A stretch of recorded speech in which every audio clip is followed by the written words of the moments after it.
Bismillahirrahmanirrahim. Assalamualaikum warahmatullahi wabarakatuh.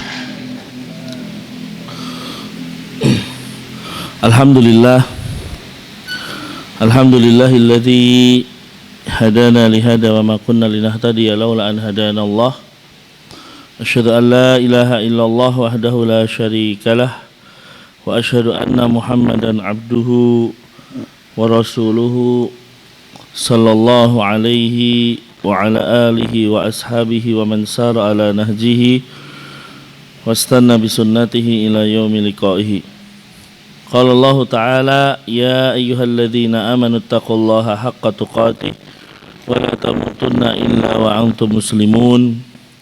Ya ayyuhan nasu taqu rabbakumul ladzi khalaqakum min nafsin wahidah وخلق منها زوجها وبث منهما رجالا كثيرا ونساء واتقوا الله الذي تساءلون به والأرحام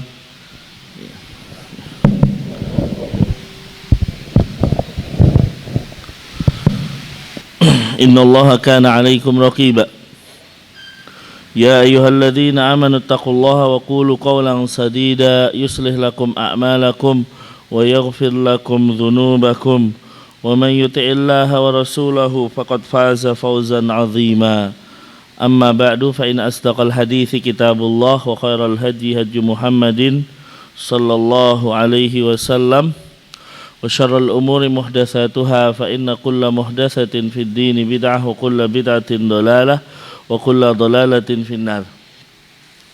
Ma'asyiral ikhwah rahimakumullah jami'an. Alhamdulillah, pada kesempatan pagi menjelang siang hari ini Allah Subhanahu wa taala memberikan kemudahan kepada kita untuk berkumpul di majelis ilmu.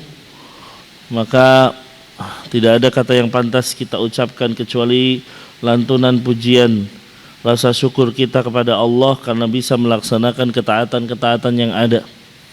Karena ikhwah sekalian, tidaklah kita bisa melaksanakan ketaatan kecuali itu adalah karunia dari Allah Subhanahu wa taala. Tidaklah kita bisa melakukan ibadah kecuali itu adalah nikmat dari Allah Subhanahu wa taala. Maka bersyukurlah dengan nikmat-nikmat tersebut dengan selalu dan lebih semangat lagi dalam menjalankan ketaatan. Kemudian salawat beriring salam senantiasa kita haturkan kepada beliau Rasulullah Muhammad sallallahu alaihi wasallam, juga kepada keluarga beliau, para sahabatnya serta umatnya yang setia mengikuti beliau hingga akhir zaman. Hadirin yang dimuliakan oleh Allah Subhanahu wa taala, ya. Sesungguhnya di dalam Islam doa menjadi hal yang penting, ya. Di mana Allah Subhanahu wa taala banyak sekali menyebutkan, ya, demikian juga Rasul sallallahu alaihi wasallam memerintahkan kita untuk selalu berdoa. Ya, Allah Subhanahu wa taala mengatakan apa? Ya. Dalam surat Al-Baqarah ayat 186, wa idza sa'alaka ibadi anni fa inni qarib ujibu da'wata da'i idza da'an. Apabila hambaku bertanya kepadaku tentangku, jawablah bahwasanya aku dekat dan aku akan menjawab doa-doa orang yang mau berdoa. Allah juga mengatakan dalam surat Ghafir ayat 60, wa qala rabbukum ud'uni astajib lakum.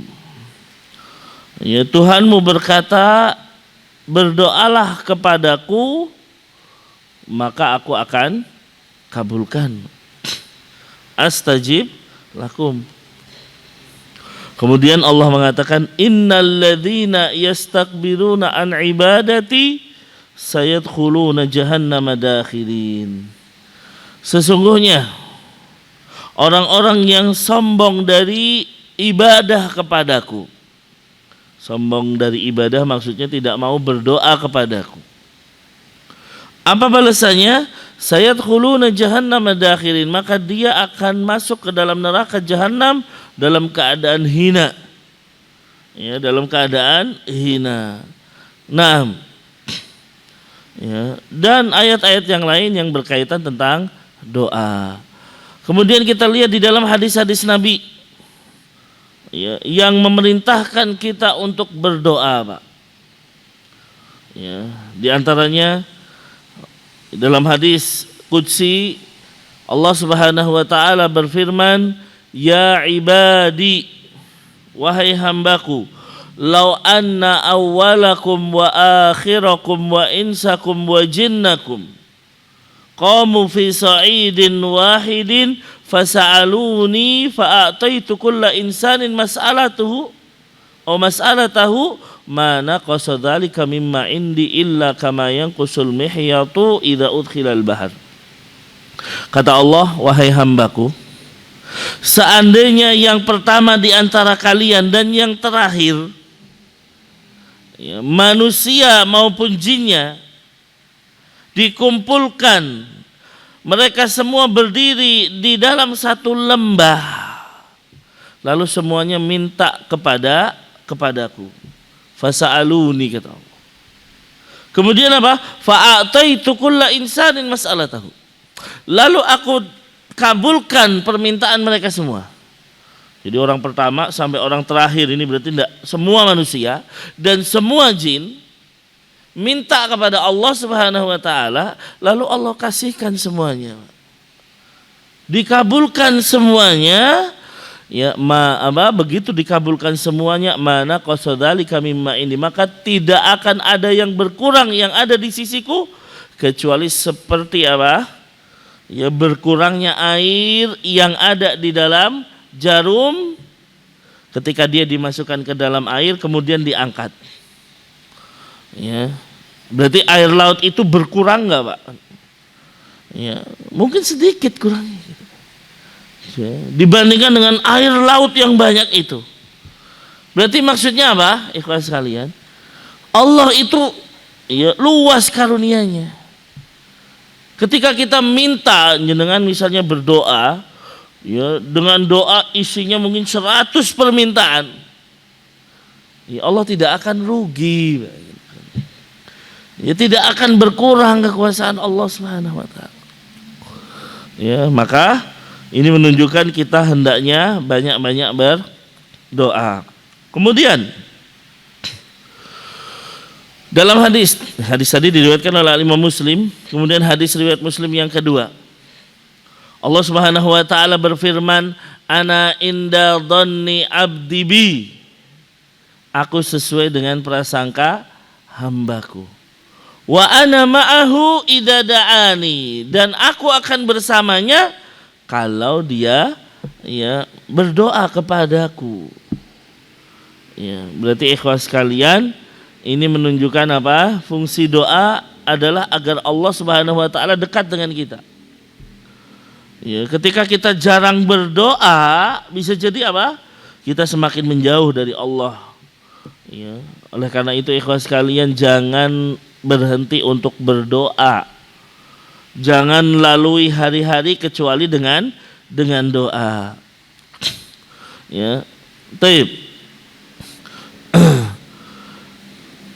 Kemudian juga hal-hal yang lain, ya, diantaranya hadis riwayat Ahmad. Ya, hadisnya banyak berkaitan dengan doa, namun kami sebutkan sebagian saja. Di antaranya kata Nabi, "Ma min muslimin yad'u bi da'watin laisa fiha itsmun wala qati'atu rahimin."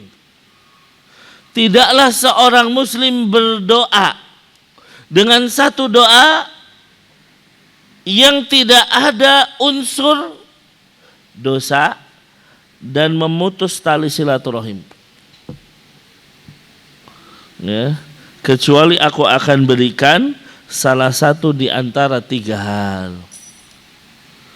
Jadi seseorang berdoa dan doanya tidak ada unsur dosa.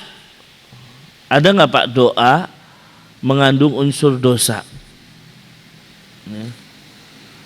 Apa contohnya, Pak? Ya, seseorang berdoa untuk melakukan dosa. Ya, Orang masang nomor togel lah kan gitu. Ya Allah, mudah-mudahan metu nomornya kan gitu. Ini ada unsur dosa nggak, Pak? Ya ada. Ya, dia berjudi. Seseorang datengin rumahnya janda, ya Allah, mudah-mudahan nggak ketahuan. Wah, ini jelas kan gitu. Berarti ada unsur dosa di situ. Ya. Nah, kemudian apa? Tidak ada unsur memutus tali silaturahim. Ya, berdoa, ya Allah, saya jangan sampai Engkau pertemukan saya dengan adik saya. Ya, saya nggak mau ketemu dengan ibu saya kembali misalnya, ya Allah. Maka ini ada unsur tali silaturahim. Kalau berdoa ada dua unsur ini, maka dia tidak akan mendapatkan apapun. Ya, tidak akan mendapatkan pahala atau pengabulan dari Allah Subhanahu wa taala. Tapi ketika doa tidak ada dua unsur ini, Allah akan memberikan salah satu di antara tiga hal. Ya, salah satu di antara tiga hal. Yang pertama, imma an tu'ajjala lahu da'watahu. Yang pertama, dikabulkan doanya. Ya, dikabulkan doanya. Ya. Nah, ya. Ketika misalnya dia berdoa, ya Allah, saya pengen nikah, tolong berikan saya jodoh. Nah, bentuk pengabulan doa itu bisa cepat, bisa lambat. Ya, kalau misalnya seseorang, ya Allah, saya pengen menikah, tolong berikan saya jodoh. Ya, selesai berdoa, keluar, ya, doanya di masjid, keluar rumah ketemu orang, dek, kamu udah nikah kan gitu misalnya. Ya, saya punya anak perempuan, wah berarti cepat doanya nih kan gitu. Tapi bisa jadi lama. Cuman apa? Orang ini tidak pernah putus asa, terus berdoa, ya Allah berikan saya jodoh. Berlalu setahun belum juga dikasih jodoh. 2 tahun baru dikasih jodoh. Berarti kan tetap dikasih jodoh, cuman waktunya lama. Ini yang pertama. Atau yang kedua, wa imma an yaddakhiraha fil akhirah.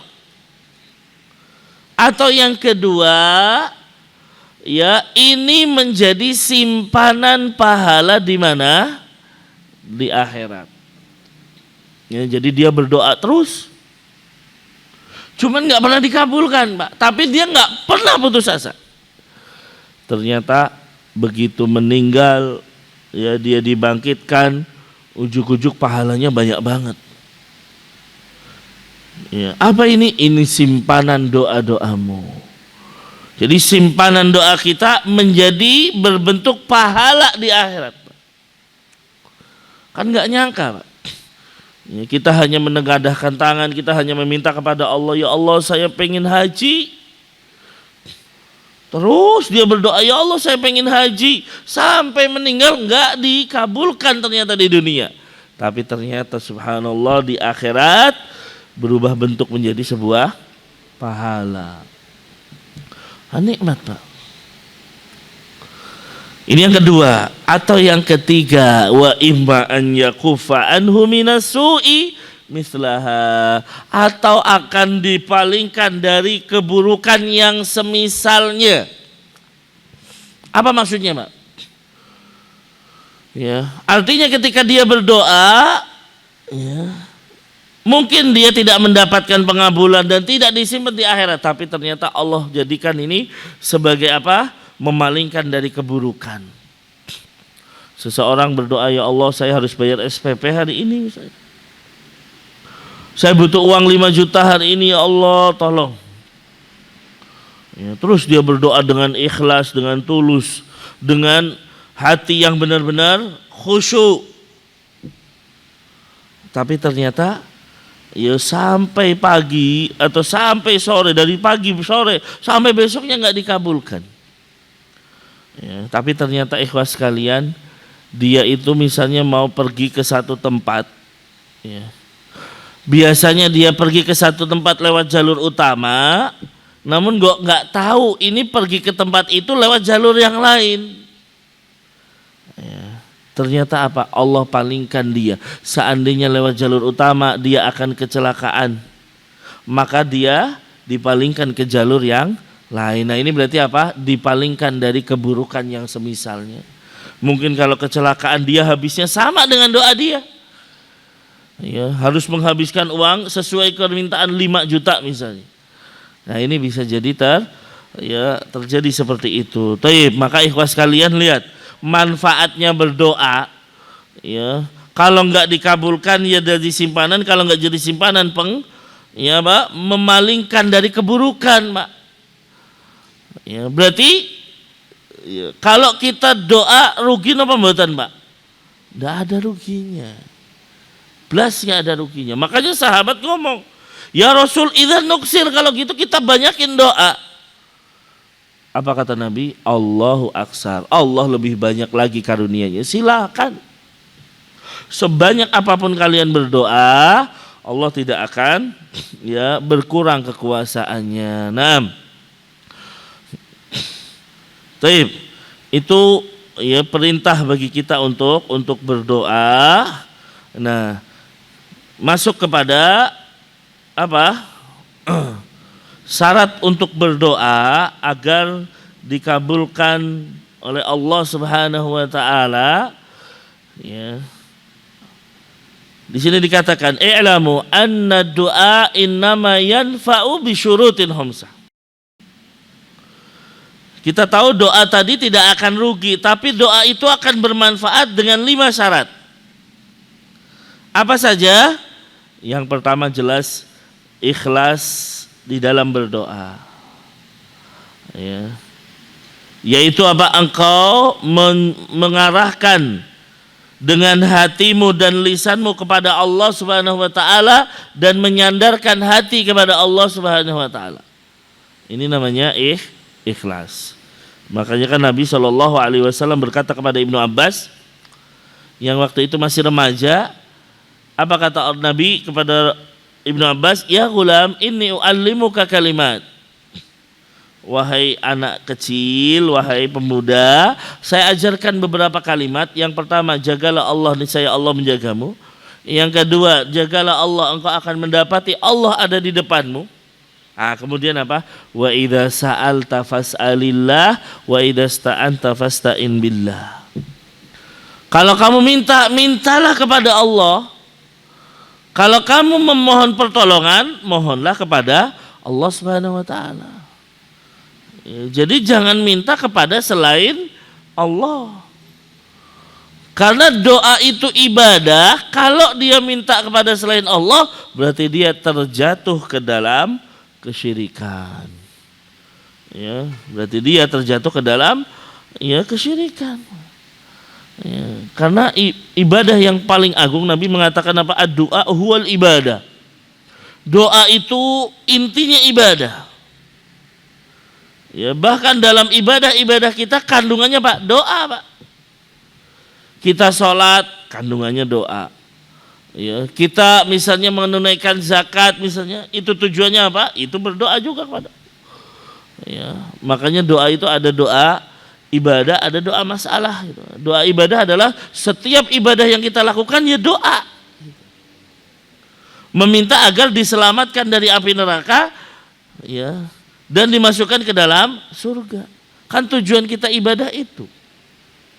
Ada juga doa masalah, yaitu permintaan kita. Ini yang pertama, ikhlas. Yang kedua, harus mutaba'ah li Rasulillah. Ada contohnya dari Rasul sallallahu alaihi wasallam. Ya. Jadi kalau kita berdoa, usahakan doa-doa ini adalah doa yang diajarkan oleh Rasul. Atau memang kalaupun tidak diajarkan, doanya mengandung kalimat-kalimat yang tidak menyelisihi ajaran Rasul sallallahu alaihi wasallam. Ya, jangan kita berdoa ya tetapi misalnya dengan kalimat-kalimat yang mengandung kesyirikan. Ya, seperti misalnya dengan bijahin Nabi sallallahu alaihi wasallam, dengan kedudukan Nabi saya berdoa. Nah, ini kan bisa masuk ke dalam kesyirikan dan lain sebagainya. Maka yang kedua ittiba. Yang ketiga, supaya doa itu bermanfaat, athiqatu billah wal yaqinu bil ijabah. Ya. Apa? percaya kepada Allah dan yakin Allah akan mengabulkannya. Maka orang yang berdoa harus berkeyakinan bahwa Allah Subhanahu wa taala pasti akan mengabulkan doa tersebut. Ya, harus yakin, Pak. Jadi jangan sampai kita doa, saya tak doa tapi kira-kira Allah ngabulkan apa mboten ya, kan gitu. Ini kan berarti ragu, Pak. Ya, seorang kalau berdoa yakin Allah akan mengabulkan. Ya, tapi tentunya doanya harus ya doa-doa yang ya jangan ta'addi fid doa gitu kan. Jangan berlebihan di dalam doa dan lain sebagainya. Nanti ada. Ya, apa itu berlebihan di dalam doa? Dia pengen mobil, harus nyebutin sifat-sifatnya. Ya Allah, saya pengen mobil warnanya merah, banyak 4 dan lain sebagainya. Ini namanya at-ta'addi fid doa. Ya, la yajuz, tidak diperbolehkan. Taib. Jadi ya, ketika kita berdoa, yakinlah bahwasanya Allah akan ya mengabulkan doa-doa kita. Ya. Makanya syarat yang keempat apa? Hudurul qalbi. Ya, hadirnya hati dalam berdoa. Ya. Khusyuk. Ya. Mengharapkan pahala di sisi Allah, takut dengan ya siksaan Allah. Jadi ketika kita mengangkat tangan, lisan kita berdoa, hati juga hadir di situ. Bukan kita lisannya berdoa tapi hatinya kemana-mana. Nah, ini berarti apa? Bukan ada kehadiran hati. Makanya Nabi mengatakan dalam hadis yang diriwayatkan oleh Al-Imam At-Tirmidzi dan juga Al-Hakim, Nabi mengatakan, "Ud'ullah wa antum muqinun bil ijabah." Berdoalah kepada Allah dan kamu yakin bahwasanya Allah akan mengabulkan doa tersebut. Wa'lamu anna Allah la yastajibu du'aan min qalbin ghafilin lain. Tapi ketahuilah ikhwas sekalian, ya, Allah itu tidak akan mengabulkan doa dari hati yang lalai. Ya, lisannya ngomong A, hatinya kemana-mana. Ya, berarti bagaimana cara berdoa? Lisan dan hatinya selaras, Pak. Khusyuk, kita mau minta apa? Ya, lisan juga meminta itu, hati juga. Ya Allah, ampunilah saya misalnya. Hatinya juga demikian. Ya, bukan setengah-setengah. Ya, lisan meminta ampunan tapi hatinya kemana-mana. Makanya tadi ketahuilah Allah itu tidak akan mengabulkan doa dari hati yang lalai. Ya. Kemudian yang terakhir syarat dari berdoa al-azmu wal jasmu fid doa, bersungguh-sungguh ya di dalam berdoa. Artinya jangan setengah-setengah, Pak. Apa maksudnya setengah-setengah? Orang berdoa tapi apa? Mengandalkan kepada masyiah Allah, dalam arti misalnya ya Allah ampunilah aku kalau engkau berkehendak. Ini jangan, gitu kan. Ya Allah saya berilah jodoh kalau engkau berkehendak. Tidak. Tapi dalam berdoa langsung ya harus benar-benar apa?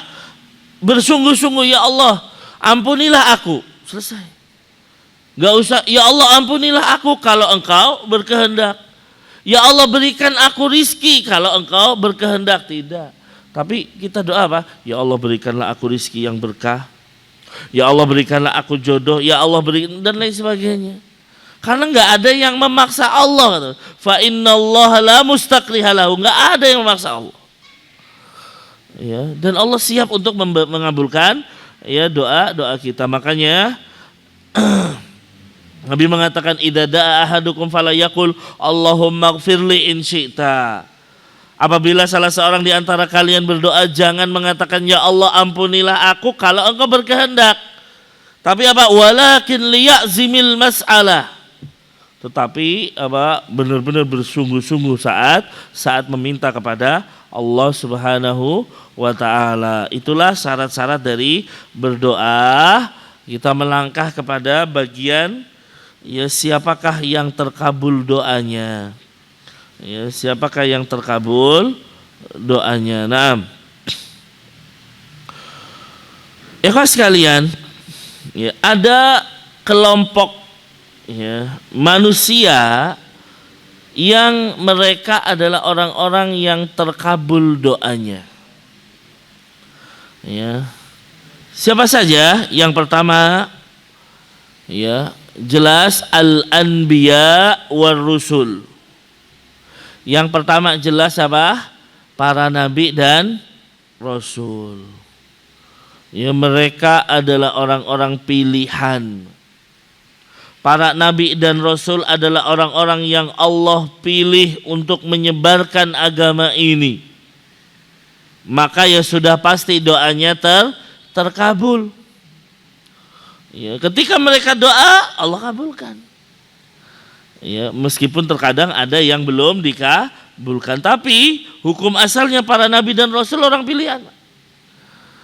Makanya kalau kita lihat para nabi dan rasul, tidak ada itu orang-orang yang dulunya ahli maksiat, itu nggak ada, Pak. Mungkin kalau ulama dulunya adalah orang pemabuk, ulama dulunya tukang begal banyak. Ya, tapi kalau para nabi memang dari ya awal mereka orang-orang yang bersih. Ya, tidak ada misalnya nabi dulunya penyembah berhala, misalnya naudzubillah, nggak mungkin. Para nabi misalnya dulunya pemabuk, nggak ada. Mereka orang pilihan, bahkan garis keturunan para nabi itu bersih semua. Ya, nggak ada misalnya nabi lahir dari perzinaan, anak haram, nggak mungkin. Ya, maka para nabi itu adalah orang-orang yang bersih.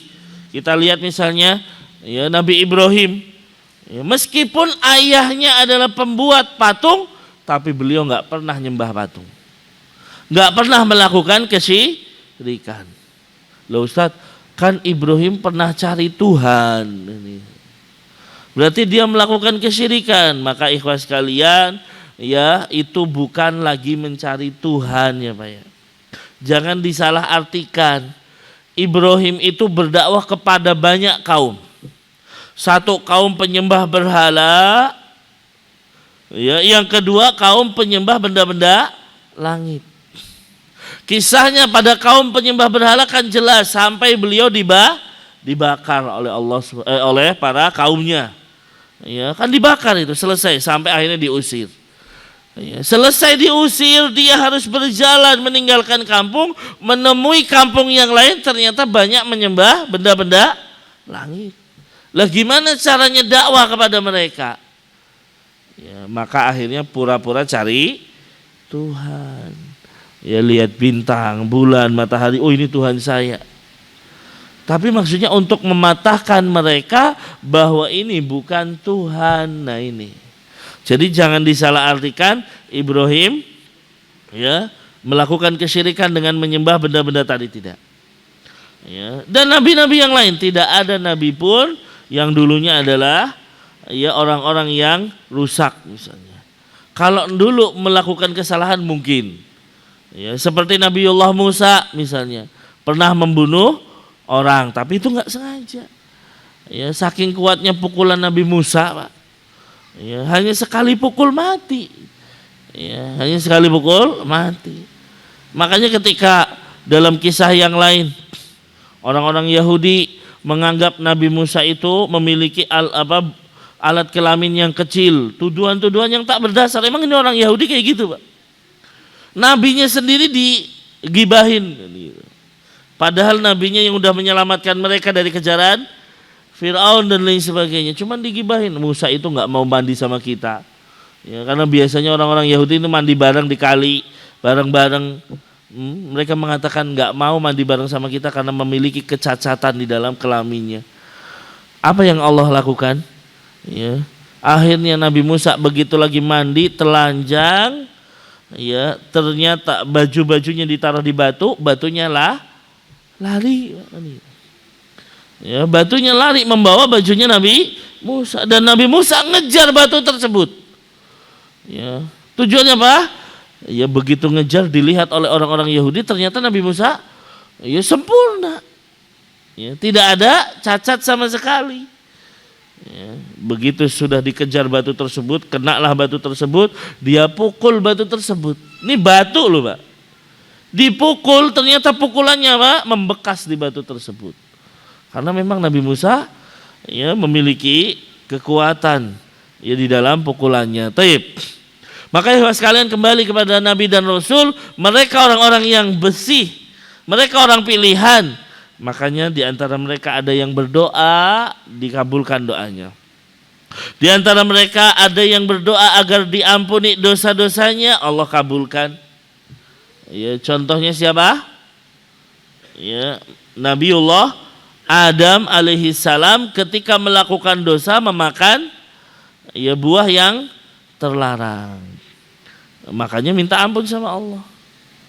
Ya, dia merasa telah berbuat dosa, ya, maka meminta ampun kepada Allah Subhanahu wa taala. Ya. Wa illam taghfir lana wa tarhamna lanakunanna minal khasirin. Ya Allah, ampunilah aku. Ya, kalau Engkau tidak mengampuni aku, ya, dan tidak merahmati aku, maka aku menjadi orang-orang yang rugi. Maka Allah pun menerima taubatnya Nabi Adam. Ada yang berdoa agar ya, apa? Kaumnya dihancurkan. Supaya apa? Tidak tersisa di antara mereka orang-orang yang kafir. Ya, siapa itu? Nabiullah Nuh alaihi salam.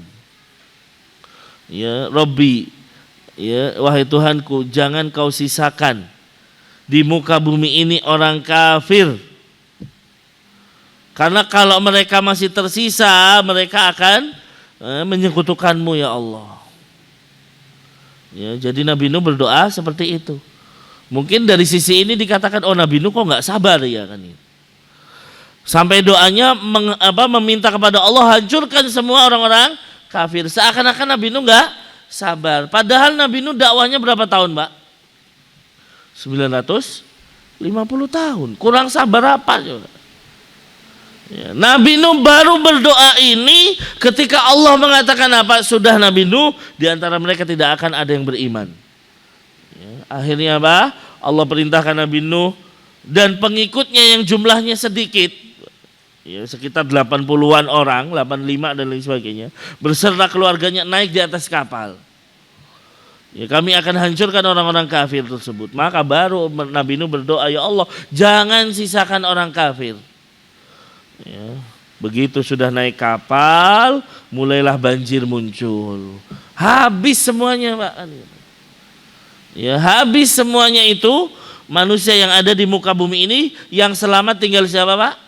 Yang berada di dalam perahunya Nabiullah Nuh alaihi salam. Ya. Dan ternyata ikhwas sekalian, pengikut Nabi Nuh selain keluarganya pun Allah timpakan penyakit kepada mereka. Ya, akhirnya mereka semua meninggal. Tersisa hanya Nabi Nuh dan anak keturunannya. Ya, anak keturunannya. Makanya ikhwas sekalian, ya, dikatakan oleh para ulama, Nabi Nuh adalah ayah kedua bagi kita. Ya, ayah kedua bagi manusia. Ayah pertama siapa, Pak? Nabi Adam jelas. Ya, tapi di zaman Nabi Nuh semua manusia hilang. Tersisa yang di kapal tersebut. Ya, pengikutnya selain keluarganya pun Allah timpakan penyakit, meninggal semuanya. Maka tersisa keluarganya Nabi Nuh. Ya, itulah asal usul kita. Termasuk asal usul dan Ma'jud. Ya, itu salah satu dari keturunannya Nabi Nuh. Taib. Di antara mereka ada yang meminta anak. Nabi Zakaria misalnya, Allah kemudian memberikan anak Yahya, ya, dan lain sebagainya. Di antara mereka ada yang berdoa agar disembuhkan penyakitnya. Ya, Nabi Ayub dan lain sebagainya, Allah pun menyembuhkan, tetapi itu setelah 18 tahun bergulat dengan penyakit. Nah, ini yang pertama. Ini kelompok pertama yang terkabul doanya adalah para nabi dan rasul. Taib. Kelompok kedua yang terkabul doanya adalah al-mukhlisu fi ibadatihi lillahi azza wa jalla wa fi ittiba'i rasul. Yang kedua yang akan terkabul doanya adalah orang-orang yang senantiasa ikhlas dalam ibadah dan mengikuti Rasulullah sallallahu alaihi wasallam. Ini orang yang terkabul doanya, Pak. Nah. Makanya orang-orang yang mukhlis, ya, ketika dia ibadah dengan ikhlas, dia akan mudah meminta kepada Allah dan Allah pun akan mudah mengabulkannya. Mana dalilnya? 3 orang yang terjebak ke dalam goa. Gitu. Ya, 3 orang yang terjebak di dalam goa, mereka berdoa dengan amal ibadah mereka. Ya, maka akhirnya apa? Allah kabulkan doa-doa mereka. Ya. Ada yang berdoa dengan amalan apa? Ya Allah, saya punya orang tua, saya terbiasa memberikan susu. Tiap malam saya kasih susu, hingga satu malam saya terlambat memberikan susu, orang tua saya sudah tidur, saya pegang susu tersebut sampai menjelang pagi. Padahal susu tersebut diminta anak saya yang nangis. Istri saya pun meminta, pelayan saya pun meminta. Tapi saya nggak kasih. Saya kasihkan hanya kepada orang tua saya sebelum mereka. Kalau ini ikhlas karena Engkau ya Allah, maka kabulkanlah permohonan kami agar kami selamat. Ternyata apa? Allah buka pintu goa tersebut meskipun belum bisa keluar. Yang lain apa? Ya Allah, saya menyukai sepupu saya, ya, dan saya ingin berzina kepadanya, hingga suatu ketika saya mau berzina tidak mau. Tapi suatu ketika sepupu saya ini kehabisan ya uangnya, membutuhkan uang, akhirnya mau berzina kepada saya. Ya, tapi begitu mau berzina, ya, tiba-tiba sepupunya mengatakan ittaqillah, takutlah kepada Allah, dengan perkataan-perkataan lain. Akhirnya saya tinggalkan sepupu saya dan uang yang saya kasihkan, ya, tanpa jadi berzina. Ya Allah, kalau ini ikhlas karena Engkau, selamatkan kami. Akhirnya terbuka. Yang ketiga apa? Ya, yang ketiga adalah orang yang menyewakan, ya, atau meminta orang untuk ya bekerja padanya dan diberikan upah. Ya, tiba-tiba semua udah dikasih upah, satu orang ternyata nggak ngambil upahnya, pergi dia. Akhirnya upahnya ini apa? Saya simpan, bukan disimpan, tapi malah saya jadikan modal. Begitu dijadikan modal, sukses, Pak.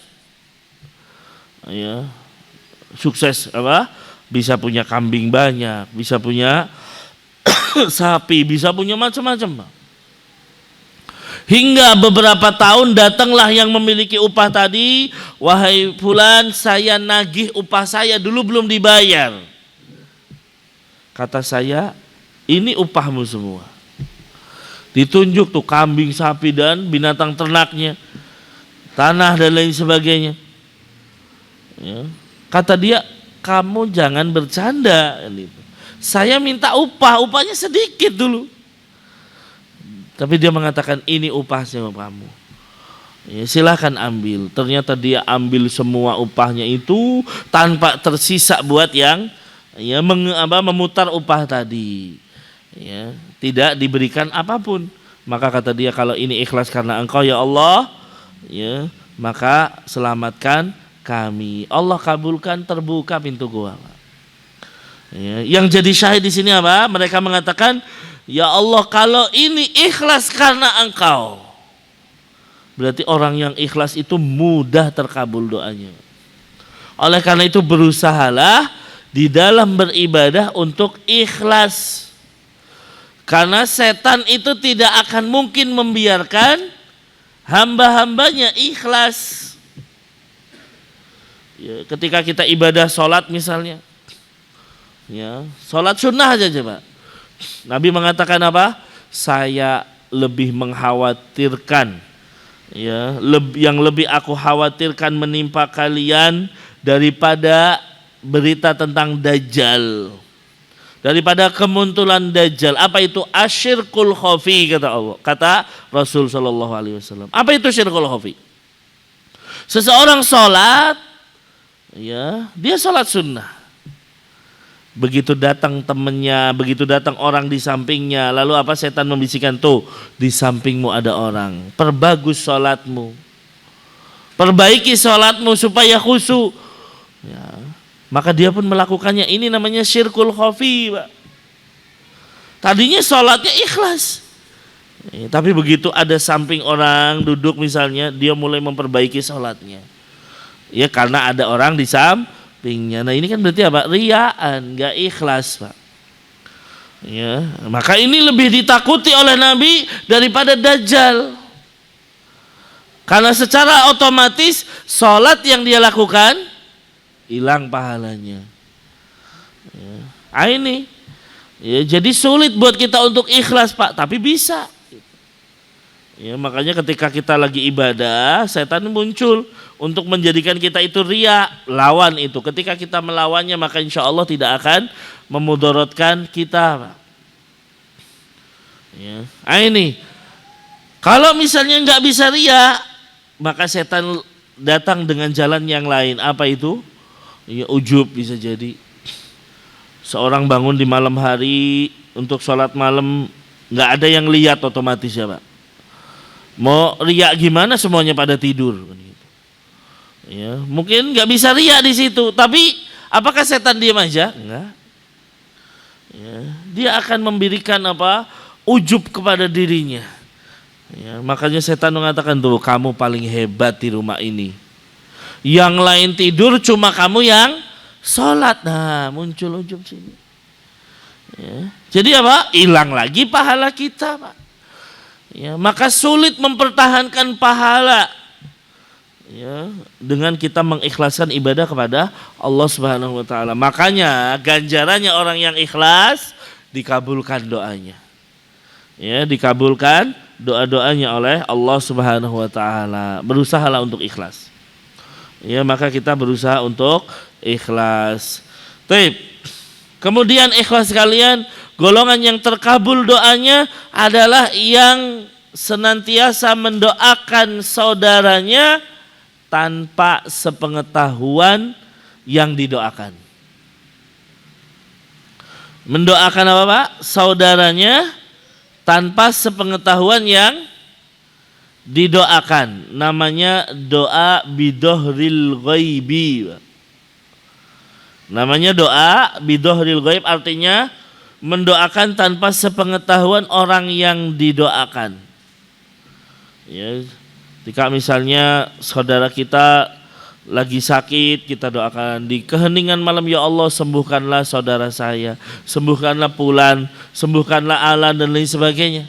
Saudara di sini bukan hanya saudara kandung atau karib, ya sesama muslim.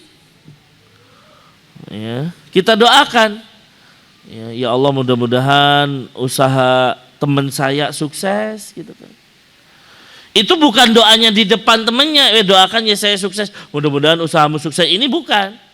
Tapi dia dengan ikhlas mendoakan di keheningan malam misalnya, atau di antara ya iqamah adzan-adzan, ya Allah saudara saya, tetangga saya, teman saya misalnya lagi usaha, ya Allah. Ya, jadikan usahanya sukses. Nah, ini namanya doa tanpa sepengetahuan. Nabi mengatakan apa? Da'watul mar'il muslimi li akhihi bidahril ghaib mustajabatun. Doanya seorang muslim kepada saudaranya tanpa sepengetahuannya mustajab. Apa, Pak? Dikabulkan. Inda ra'sihi malakun muwakkalun. Ya, di dekat kepalanya ada malaikat. Yang mana malaikat ini kullama da'a li akhihi bi khairin qala al malakul muwakkalu bihi amin walaka bimislin. Di mana setiap kita berdoa ya tanpa sepengetahuan saudara kita, maka malaikat ini akan mengaminkan doa kita dan mengatakan apa? Engkau juga. Itu. Jadi kalau kita berdoa, ya Allah semoga tetangga saya sukses, maka malaikat di sampingnya mengatakan apa? Amin. Dan kamu juga akan sukses. Ya itu, Pak. Ya. Jadi apa? Indikator kita terkabul doanya yang mengaminkan dan mendoakan siapa? Malaikat.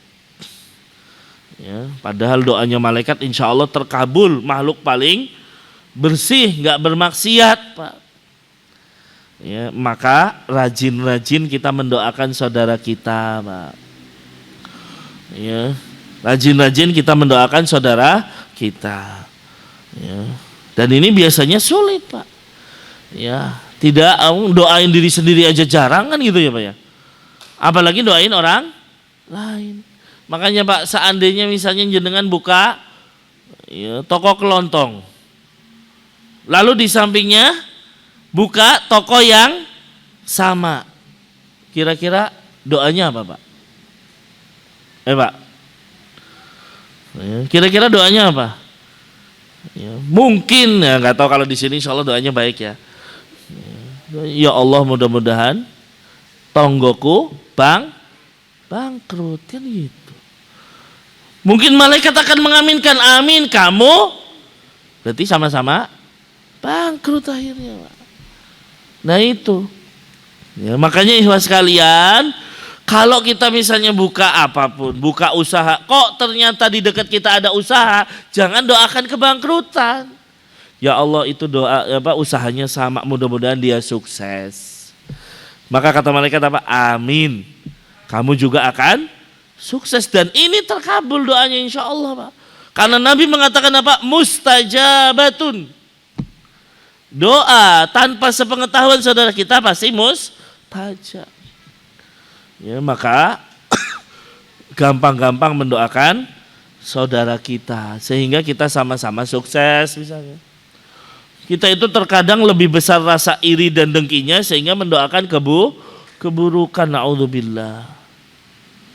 Ya, nah, jadi itu yang harus dilakukan supaya kita terkabul, sering-sering mendoakan.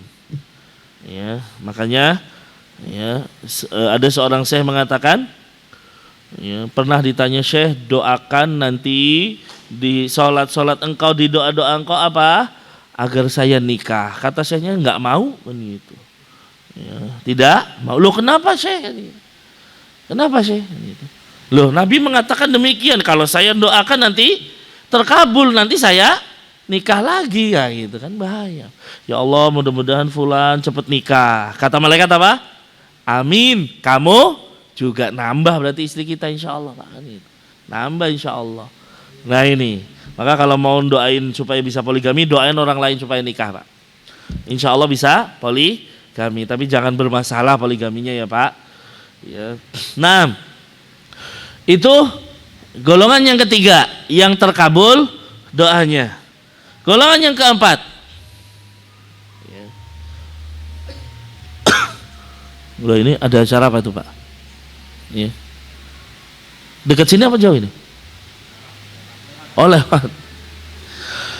Al-musab idana salat bihi musibah, orang yang tertimpa musibah. Orang yang tertimpa musibah, maka doanya akan terkabul. Ya, Nabi mengatakan dalam hadis yang diriwayatkan oleh Al-Imam Muslim, "Ma min muslimin tusibuhu musibatun." Tidaklah seorang muslim tertimpa musibah. Fayaqulu ma amarahullah, lalu dia mengucapkan apa yang Allah perintahkan. Ya. Apa yang Allah perintahkan Pak ketika terkena musibah? Ucapan istirja, inna lillahi wa inna ilaihi raji'un. Kemudian tambahan doanya Pak, Allahumma jurni fi musibati wa ahlif li khairan minha. Ya Allah, berikan pahala pada musibahku dan berikan ganti yang lebih baik darinya. Maka kata Nabi SAW apa? Illa akhlafallahu lahu khairan minha, kecuali dia akan diganti dengan yang lebih baik darinya. Nah ini. Maka ikhwas sekalian, ketika kita terkena musibah, ya, doalah doa ini. Ya. Inna lillahi wa inna ilaihi raji'un. Allahumma ajurni fi musibati wa ahlif li khairan minha. maka doa ini pasti dikabulkan oleh Allah. Bahwa engkau akan diberikan dengan yang lebih baik daripada musibah tersebut. Ya, kita naik motor misalnya, ya. Kenapa ini?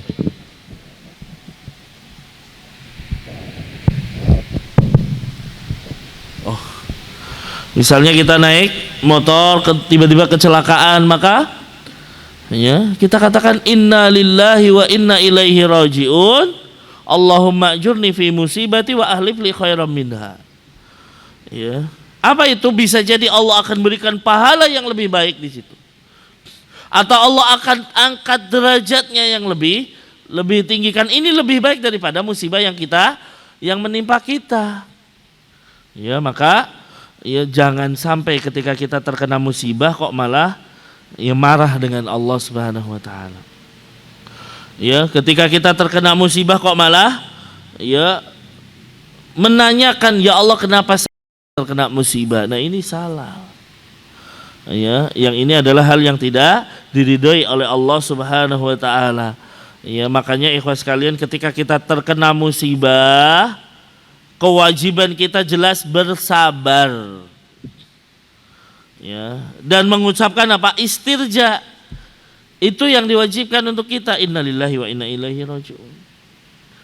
Tapi kalau kita mau lebih tinggi lagi, bahkan mendapatkan rumah di surga, kena musibah, kita ucapkan syukur alhamdulillah. Baru istirja. Maka ini tingkatan yang lebih tinggi lagi, Pak. Orang kena musibah kok mengatakan alhamdulillah, innalillahi wa inna ilaihi raji'un. Maka kata Allah Subhanahu wa taala kepada para malaikat, bangunkan untuk hambaku ini yang dia kena musibah kok malah mengucapkan apa? Alhamdulillah, baru istirja. Ya. Dengan satu rumah di surga dengan nama rumah pujian, wasammuha baital hamdi. Namakan dengan rumah pujian. Ya, tapi ini sulit, Pak. Sabar aja sulit ya, Pak ya. Orang kan ayo sabar. Sabar itu kayaknya cuma di mulut saja. Begitu terkena kepada kita sendiri, berusaha sabar berat. Ya, berat sabar. Bahkan di masa Rasulullah pun ada apa? Kejadian bagaimana seorang wanita enggak sabar. Ada seorang wanita menangisi kepergian anaknya. Ya, dia datang ke kuburan. Nangis dia, Pak, meraung-raung, ya Allah kenapa anakku meninggal? Nabi lewat. Ya, apa kata Nabi kepadanya? Ya, ittaqillaha wasbiri. Wahai perempuan, bertakwalah kepada Allah dan bersabarlah. Apa kata wanita tadi? Ilaika anni fa innaka lam tusib bi musibati. Ya. Pergi engkau. Enggak tahu kalau ini Rasulullah. Pergi engkau karena engkau tidak terkena musibah seperti yang menimpaku. Ini padahal masih di zaman Rasul. Ada wanita nggak sabar. Ya, baru Rasul pergi, begitu pergi dikasih tahu, kamu kok marahin Rasulullah? Itu tadi Rasul. Ya, maka akhirnya dia kejar Rasulullah Shallallahu Alaihi Wasallam sampai ke rumahnya, kemudian meminta maaf kepada Rasul. Lalu Rasul mengatakan, innamas sabru inda sadamatil ula. Ya, innamas sabru inda sadamatil ula. Sesungguhnya sabar itu pada saat awal kejadian. Ya, maksudnya apa? Ya, sabar ketika terkena musibah, yang harus dilakukan apa? Langsung sabar, Pak. Bukan bersungut-sungut, bukan marah dengan musibah dan lain sebagainya. Ya, baru bersabar enggak. Ya, seorang wanita ditinggal mati suaminya misalnya, tapi dia meraung-raung, dia niyaha meratapi kematian. Begitu sudah sebulan, gimana perasaanmu? Saya mah sabar. Nah, ini telat namanya sabarnya. Sabar itu harus apa? Dari awal. Ya, Nabi mengatakan apa? Inda sadmatil ula. Bukan berlalu beberapa hari baru saya mah sabar aja. Tapi kan ya sulit tadi, Pak. Apalagi kalau tingkatannya lebih tinggi, nopo? Syukur. Wah, Masya Allah niku. Ya, tingkatannya lebih tinggi. Begitu dia ya, jatuh misalnya kecelakaan, langsung dia alhamdulillah, innalillahi wa inna ilaihi rajiun, kan gitu. Kita ini Pak terkadang ya jalan nabrak pintu, yang disalahin ini pintu ngapain sih, kan gitu kan. Nggak sabar kita. Ya sulit memang. Ya makanya as-sabru murrun gitu. Sabar itu hal yang pahit. Ya, tapi harus dilakukan, ikhwas sekalian. Oleh karena itu ketika terkena musibah, agar dikabulkan doanya, baca doa ini, innalillahi wa inna ilaihi rajiun, Allahumma ajurni fi musibati wa ahlif li khairan minha, maka akan diberikan yang lebih baik darinya insyaallah. Baik. Ya, dan ini terbukti Pak. Ummu Salamah ya ketika meninggal suaminya, dia berdoa dengan doa ini. Ya, dia berdoa Allahumma ajurni fi musibati wa ahlif li khairan minha. Ya, Ummu Salamah berpikir suamiku yang lebih baik gitu kan. Emang ada yang lebih baik dari suamiku kan gitu. Ya. Siapa kira-kira? Ternyata siapa Pak? Rasulullah yang melamarnya. Ya, tentunya lebih baik daripada Abu Salamah. Taib. Itu yang keempat. Yang kelima sekarang. Siapakah yang terkabul doanya? Yang terkabul doanya adalah al-madlum Pak, orang yang terdolimi. Orang yang terdolimi.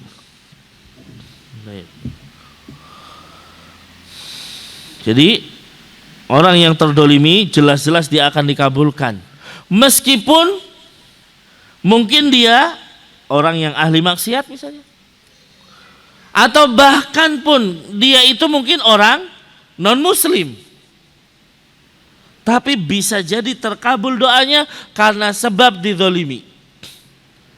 Dalam sebuah hadis riwayat Ahmad dengan sanad hasan li ghairihi, Nabi mengatakan da'watul mazlum mustajabatun.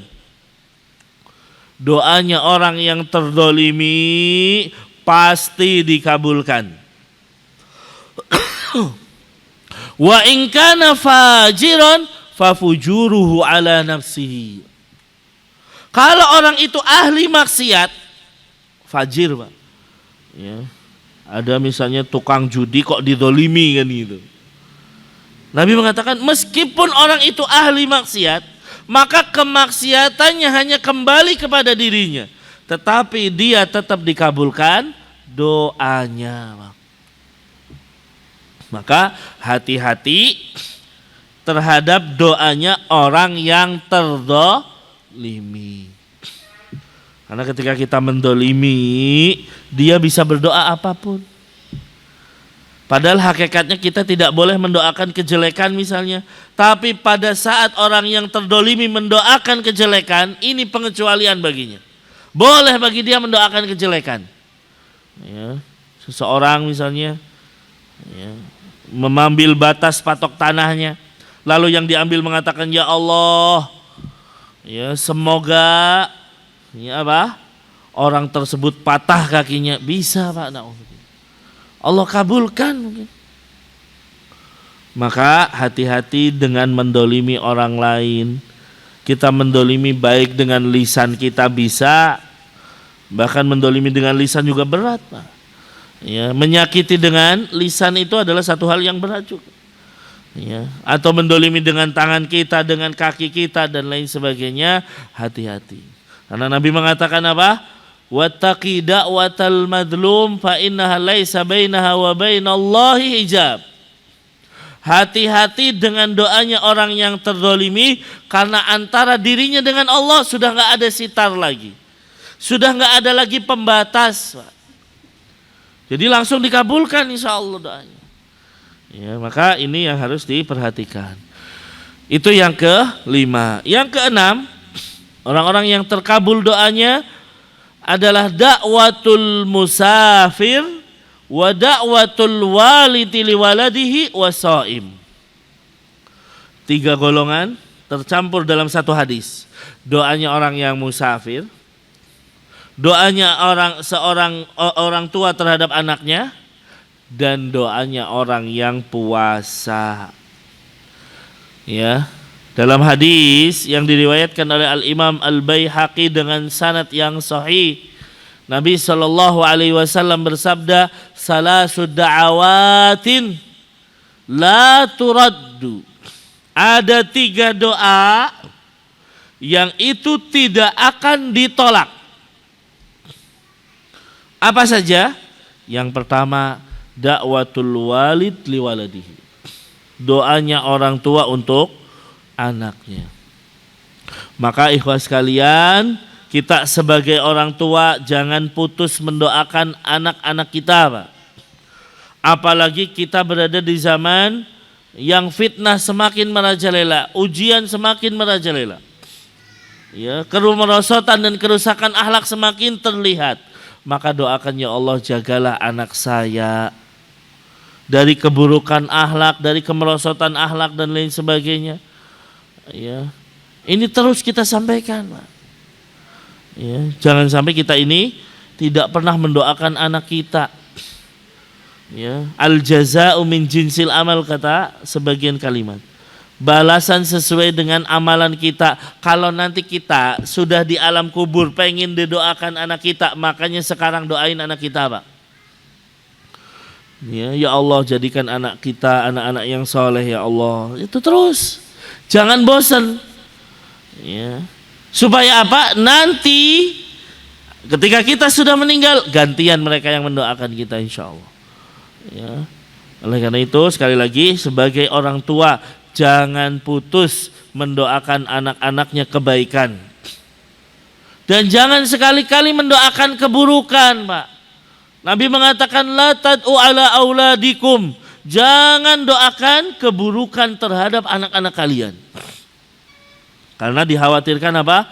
Begitu kita mendoakan keburukan, apa? Allah kabulkan doa kita. Pada saat itu waktu mustajab misalnya. Dan ini banyak terjadi. Ya, pernah mungkin saya sampaikan di sini. Ada seorang ulama, ya, kakinya pincang. Sebabnya apa? Doa ibunya. Loh, gimana? Ya, kata beliau menceritakan, dulu waktu kecil saya bermain-main dengan anak ayam. Ya, tiba-tiba anak ayam itu saya putus kakinya, Pak. Namanya masih kecil. Diputus kakinya. Dilihat sama ibunya, kata ibunya, ya semoga kakimu pincang. Saking mungkin ya bandelnya anaknya, akhirnya semoga kakimu pincang. Ya, baru bangkit berdiri, tiba-tiba dia terperosok dan pincang kakinya sampai dewasa, sampai tua. Nah, ini hati-hati, Pak, orang tua mendoakan keburukan. Sebandel-bandelnya anak kita, dia anak kita. Jangan doakan keburukan. Ya, sebagaimana juga terjadi di Saudi, ya, bagaimana kisah nyata seorang laki-laki ingin meminjam mobil kepada ayahnya. Ayahnya katakan enggak boleh, enggak usah. Dia terus merajuk, nggak boleh. Akhirnya dia datang ke uminya. Ya, tolong dong, saya pengen minjam mobil kepada ayah. Ya, akhirnya ibunya yang datang. Ya, Bi, tolong anakmu pengen pinjam mobil, mbok kasih gitu kan. Ayahnya jengkel. Ya sudah nih, silahkan pinjam. Dipinjam mobilnya, nggak usah balik sekalian. Lihat ucapannya cuma segini doang. Nggak usah balik sekalian. Ya, dan ini menjadi penyesalan bagi ayahnya. Ya, dia keluar, Pak, dengan mobil tersebut sampai malam, sampai ya tengah malam nggak pulang-pulang. Ya, datanglah ayahnya ke kantor polisi, dicari apakah ada kecelakaan. Ternyata anaknya terkena kecelakaan dan meninggal. Nggak pulang beneran, Pak. Nah, maka hati-hati, jangan doakan keburukan terhadap keluarga kita, terhadap anak kita, Pak. Tapi doakan kebaikan. Ya, doakan kebaikan.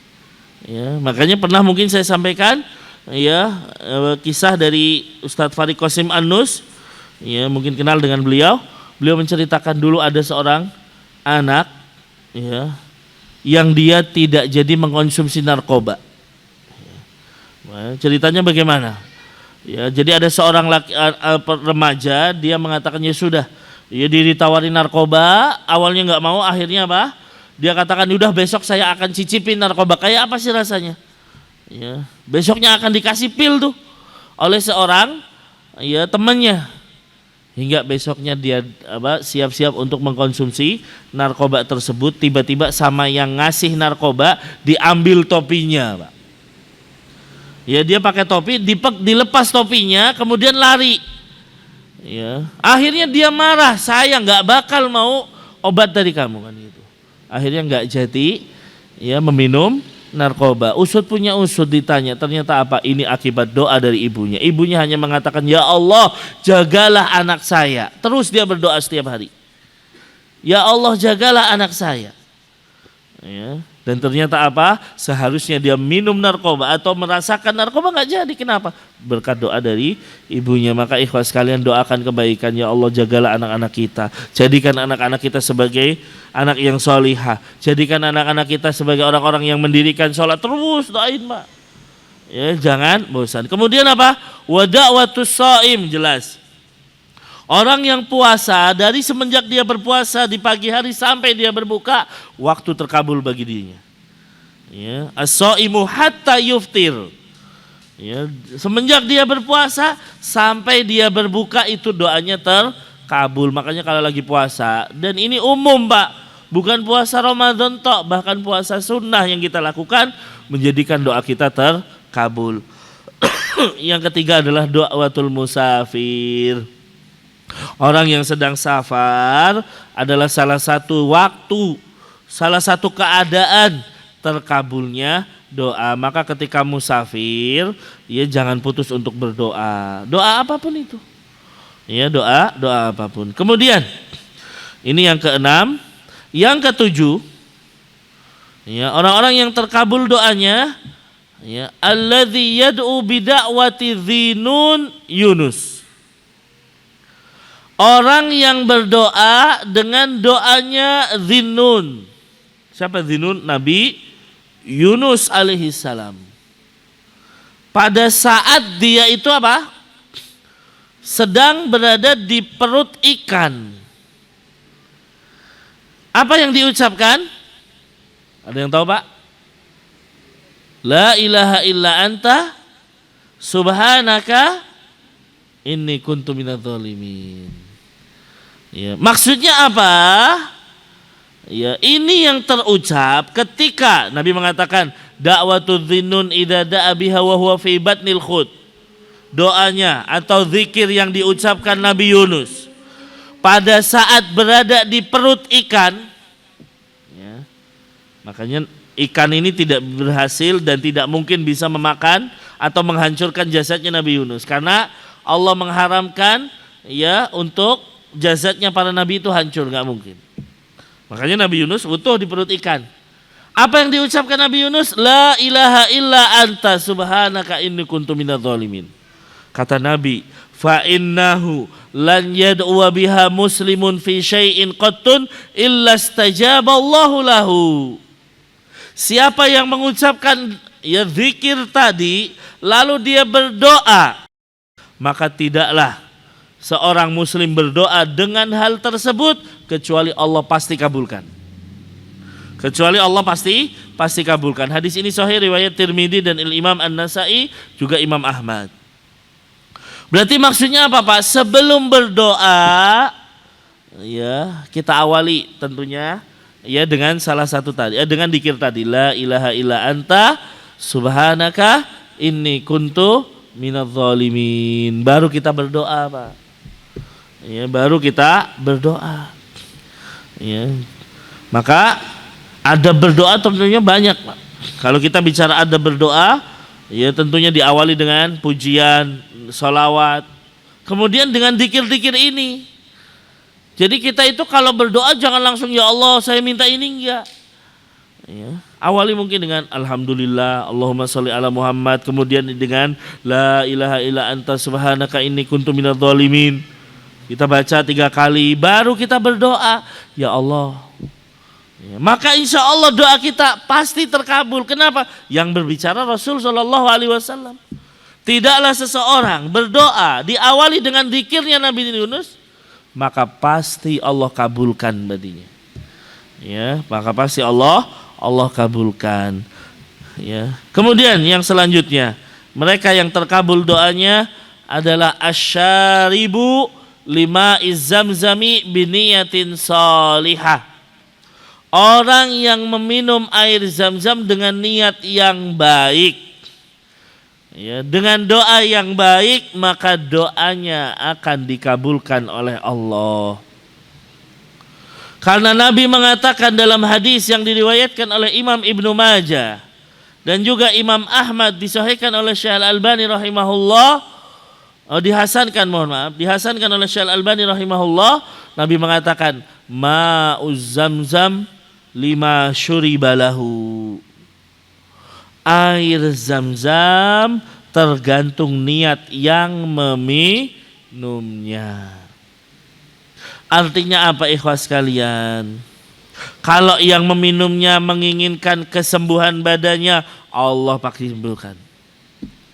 Kalau yang meminumnya menginginkan, ya Allah saya pengen usahanya sukses, ya, ketika dia minum zam-zam berdoa kepada Allah dengan demikian, maka Allah akan sukseskan usahanya. Ya, ketika dia minum zam-zam niatnya dapat jodoh, insya Allah Allah akan berikan jodoh.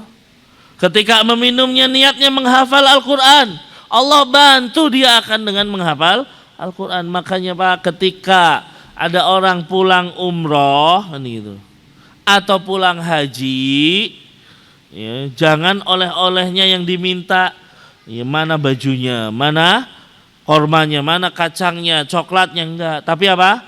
Zam-zamnya dong gitu. Karena ini penting ini, Pak.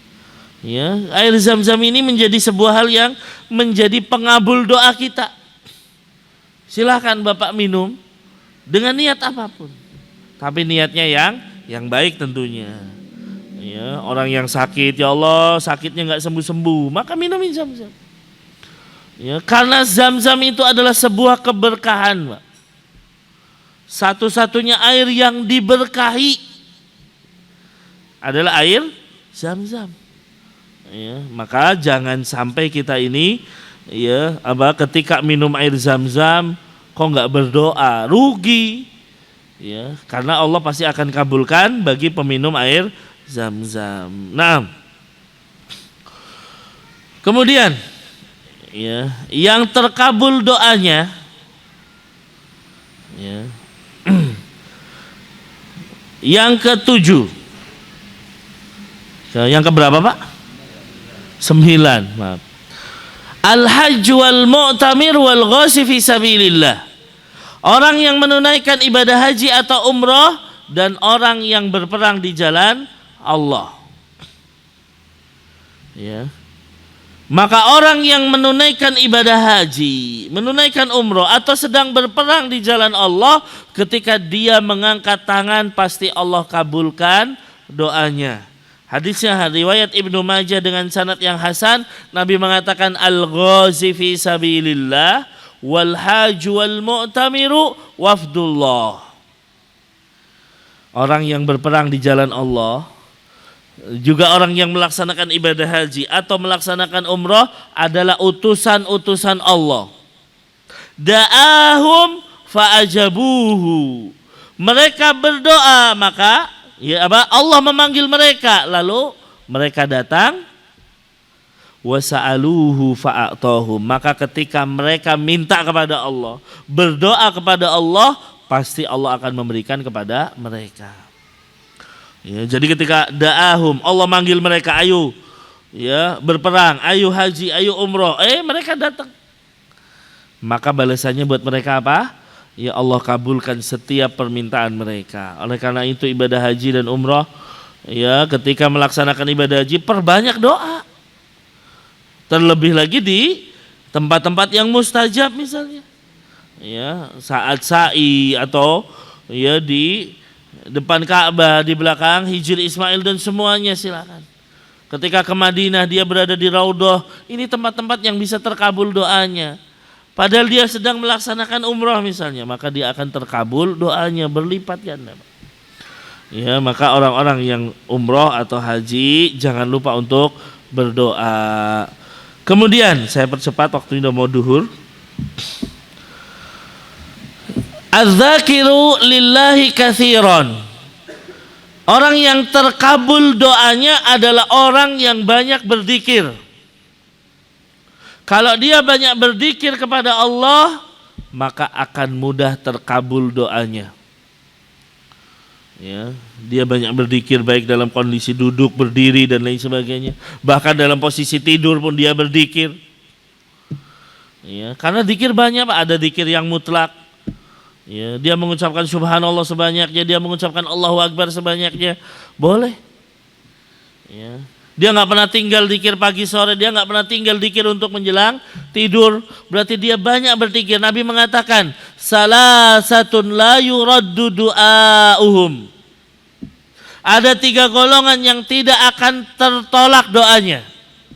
Yang pertama, az-zakiru lillahi katsiran. Yang pertama, orang yang banyak berzikir kepada Allah. Ya, wa da'watul mazlum, yang kedua doanya orang yang terzalimi. Ya, wal imamul muqsit, yang ketiga adalah pemimpin yang adil. Ya, itu doanya akan terkabul. Maka ikhwas sekalian, ya, kalau kita ingin doa kita terkabul, jangan lepas dari zikir kepada Allah Subhanahu wa taala. Ya, zikir pagi terus, zikir sore juga. Ya, ketika kita senggang, ayo baca zikir. Ya, kita mengucapkan la haula wala quwata illa billah, kita mengucapkan subhanallah bihamdihi dan semua zikir-zikir yang ada. Ya, silahkan dibaca, itu akan menyebabkan kita terkabul doanya. Kemudian di antara yang terkabul doanya adalah wali-wali Allah. Siapakah wali-wali Allah kan itu? Ya, berarti hanya orang khusus. Nah, wali Allah itu kullu mu'minin taqiyyin, itu wali Allah. Setiap mukmin yang bertakwa berarti dia wali Allah. Nah, ini perlu diperhatikan nih, Pak. Ya, jadi jangan berpikir wali Allah itu hanya ya wali songo misalnya. Ya, wali Allah itu hanya ya para ustadz misalnya, enggak. Ya. Setiap mukmin yang bertakwa dia berarti wali Allah. Allah mengatakan dalam surat Yunus ayat 62-63, ya, la khaufun alaihim walahum yahzanun. Wali-wali Allah itu tidak ada rasa takut bagi mereka, tidak ada rasa sedih bagi mereka. Siapa mereka? Alladzina amanu wa kanu yattaqun. Wali Allah itu adalah orang-orang yang beriman dan bertakwa. Ini syaratnya orang yang ya disebut wali Allah Subhanahu wa taala. Ya, maka ikhwas sekalian, hati-hati terhadap wali-wali Allah ini. Ya. Maka yang harus kita perhatikan, karena orang kan sekarang menyematkan wali itu gampang. Ya, bahkan orang gila bisa disebut wali gitu. Ya, ada wali majdub dan lain sebagainya. Ya, maka ikhwas sekalian, Allah mengatakan sifatnya wali amanu yattaqun. Mukmin dan bertakwa. Sekedar mukmin doang belum dikatakan wali kalau dia tidak melaksanakan perintah Allah dan menjauhi larangan-larangannya. Ya, banyak orang mukmin belum bisa jadi wali. Tapi ketika dia mukmin dan bertakwa, setiap perintah Allah dia laksanakan, setiap larangan Allah dia tinggalkan. Ini wali ini, Pak. Ini wali. Nah, orang-orang seperti ini terkadang Allah kuatkan dengan pertolongan-pertolongannya, betul. Dan pertolongannya itu adalah sesuatu yang mungkin tidak tergambarkan. Tidak, atau luar biasa bisa jadi. Tetapi ini adalah pertolongan dari Allah, bukan karena dia belajar kan gitu. Ada orang belajar terbang, ya, kemudian dia bisa terbang, tapi ternyata ya dia minta bantuan jinnya, bukan wali ini. Ya, kan kita terkadang terkecoh, oh dia wali tau. Ya, kenapa sholatnya di Mekah terus? Ya, nggak pernah sholat di Indonesia, lu ngapain? Ya, ketika orang pada puasa dia malah enak-enakan pasbus ngerokok kan gitu. Oh dia wali kok kan gitu. Ini tidak seperti itu. Ya, ini bagaimana setan menjadikan sesuatu yang indah kepada hal yang buruk gitu. Hanya gara-gara mungkin dia melakukan hal yang luar biasa lalu kita katakan wali. Makanya Imam Ibnu Taimiyah mengatakan apa? Kalau ada orang melakukan sesuatu yang luar biasa, kita lihat dulu gitu kan. Jangan kita langsung terkecoh, wah hebat ini wali ini. Kita lihat dulu bagaimana kondisi dia. Ya, bagaimana ibadahnya? Salat enggak dia? Ya. Kemudian apa? Melaksanakan perintah atau menjauhi larangan. Lihat dulu, ternyata misalnya, oh dia memang melaksanakan perintah, menjauhi larangan, sholatnya khusyuk dan lain sebagainya. Berarti wali beneran ini. Tapi kalau ternyata nggak sholat, waktunya sholat dia nggak sholat. Kalau ditanya, oh saya nggak sholat di sini, derajat saya sudah sampai Tuhan dan lain sebagainya, nggak perlu sholat. Naudzubillah. Ini jelas bukan wali. Ya bukan wali. Maka ikhwas sekalian jangan mudah terkecoh dengan hal-hal yang seperti itu. Ya, terkadang orang-orang seperti ini itu mengecoh pengikutnya. Tiba-tiba di jalan dia turun dari mobil, berhenti mas, turun dulu, dia pelukan sama orang kan gitu. Ya, ada cerita pelukan sama orang di Alas Roban. Ya, udah naik lagi mobil, jalan jauh kan gitu. Ditanya siapa tadi mbah gitu kan. Itu Nabi Khidir kan gitu. Nabi Khidir ke Alas Roban ngapain? Gitu. Nah ini terkadang mengecoh pengikutnya, tapi senang mengikutnya. Oh emang hebat dia berhasil ketemu Nabi Khidir. Ya, maka ikhwas sekalian, ya wali Allah sifatnya Pak, beriman dan bertakwa. Kalau nggak beriman dan bertakwa bukan wali. Sebagian menganggap, ya ini kembali kepada Nabi Khidir. Khidir ini dianggap bukan nabi, tapi wali. Derajat wali lebih tinggi daripada kenabian. Kenapa? Karena Nabi Musa tidak sama dengan Khidir. Ya, Nabi Musa syariatnya beda dengan Nabi Khidir. Kenapa? Karena Khidir wali bukan nabi katanya gitu. Ya, akhirnya apa menjadi pembenaran? Ya, wali lebih tinggi daripada nabi. Maka kita katakan Khidir itu nabi, bukan wali. Dan Khidir sudah meninggal. Ini keyakinan yang tepat. Ya, karena sebagian mengatakan Khidir masih hidup. Kalau Khidir masih hidup, seharusnya dia mendatangi Rasul di Madinah atau di Mekah ketika Rasul ya diangkat menjadi seorang nabi. Tapi tidak ada riwayat Khidir menemui Rasul sallallahu alaihi wasallam. Ya. Taib. Nah, ikhwas sekalian, orang yang merupakan wali Allah, ketika dia berdoa pasti Allah kabulkan. Ya, banyak contohnya. Ya, banyak contohnya. Ya, seperti misalnya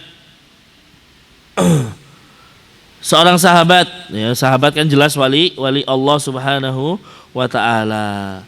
Ya. Sa'ad bin Abi Waqqas. Ya, Sa'ad bin Abi Waqqas. Ya. Pernah ada orang mendustakan dia, menganggap bahwa Sa'ad bin Abi Waqqas telah berdusta. Maka dia langsung berbicara dan mengatakan, berdoa kepada Allah, Allahumma in kana abduka hadza kadziban qama riya'an wa sum'atan fa'atil umrahu wa atil faqrahu wa arridhu lil fitan. Ya, wali Allah diganggu. Sa'ad bin Abi Waqqas, ya, dikatakan dia berdusta. Maka Sa'ad bin Abi Waqqas mengatakan, ya Allah, kalau hambamu ini berdusta, dia pengen riya dan sum'ah, panjangkan umurnya. Bagus doa panjangkan umurnya. Tapi apa? Wa atil faqrahu, panjangkan kemiskinannya, wa arridhu lil fitan, jadikan dia terkena fitnah dan ujian. Terkabulkah doanya? Ketika sudah berdoa demikian, ternyata dia itu terkabul doanya. Dikabulkan oleh Allah. Dia diberi umur panjang. Ya, umurnya panjang tapi dalam kondisi miskin. Ya. Lalu dia mengatakan asobatni da'watu Sa'din. Ya, aku ini orang yang terkena doa Sa'ad bin Abi Waqqas. Ya, kemudian apa kata Abdul Malik? Fa ana ra'aitu ba'da qad saqata hajibahu ala ainihi minal kibr. Aku melihat dia benar-benar sudah tua renta. tapi panjang sekali umurnya. Ternyata tapi apa? Dalam kondisi demikian dia suka mengganggu dan menggoda wanita-wanita. Padahal udah tua. Dan inilah ar-ridhu lil fitan, terkena fitnah ya. Nah, demikian pula Sa'id ibnu Zaid ya, seorang sahabat yang mulia. Kita bicara sahabat. Ada seorang wanita mendustakannya dan menganggap Sa'ad bin Zaid mengambil tanahnya. Ya, mengambil tanahnya. Maka dia berdoa kepada Allah, Allahumma in kanat kadhiba. Kalau wanita ini pendusta, fa'ami basaraha. Ya Allah, buta matanya, waj'al qabraha fi dariha. Jadikan kuburannya di rumah dia.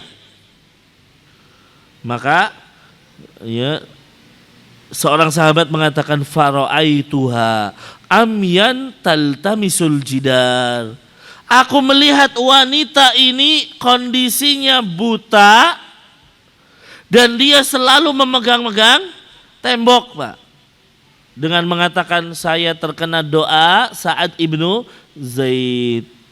Terus dia, Pak, buta. Fabainama kadzalika hiya tamshi fid dar. Suatu ketika dia berjalan dalam kondisi demikian buta, dia berjalan di rumahnya, tiba-tiba terperosok ke dalam sumurnya yang dalam. Jadilah itu sebagai kuburannya dia. Karena doanya Sa'ad bin Zaid tadi apa?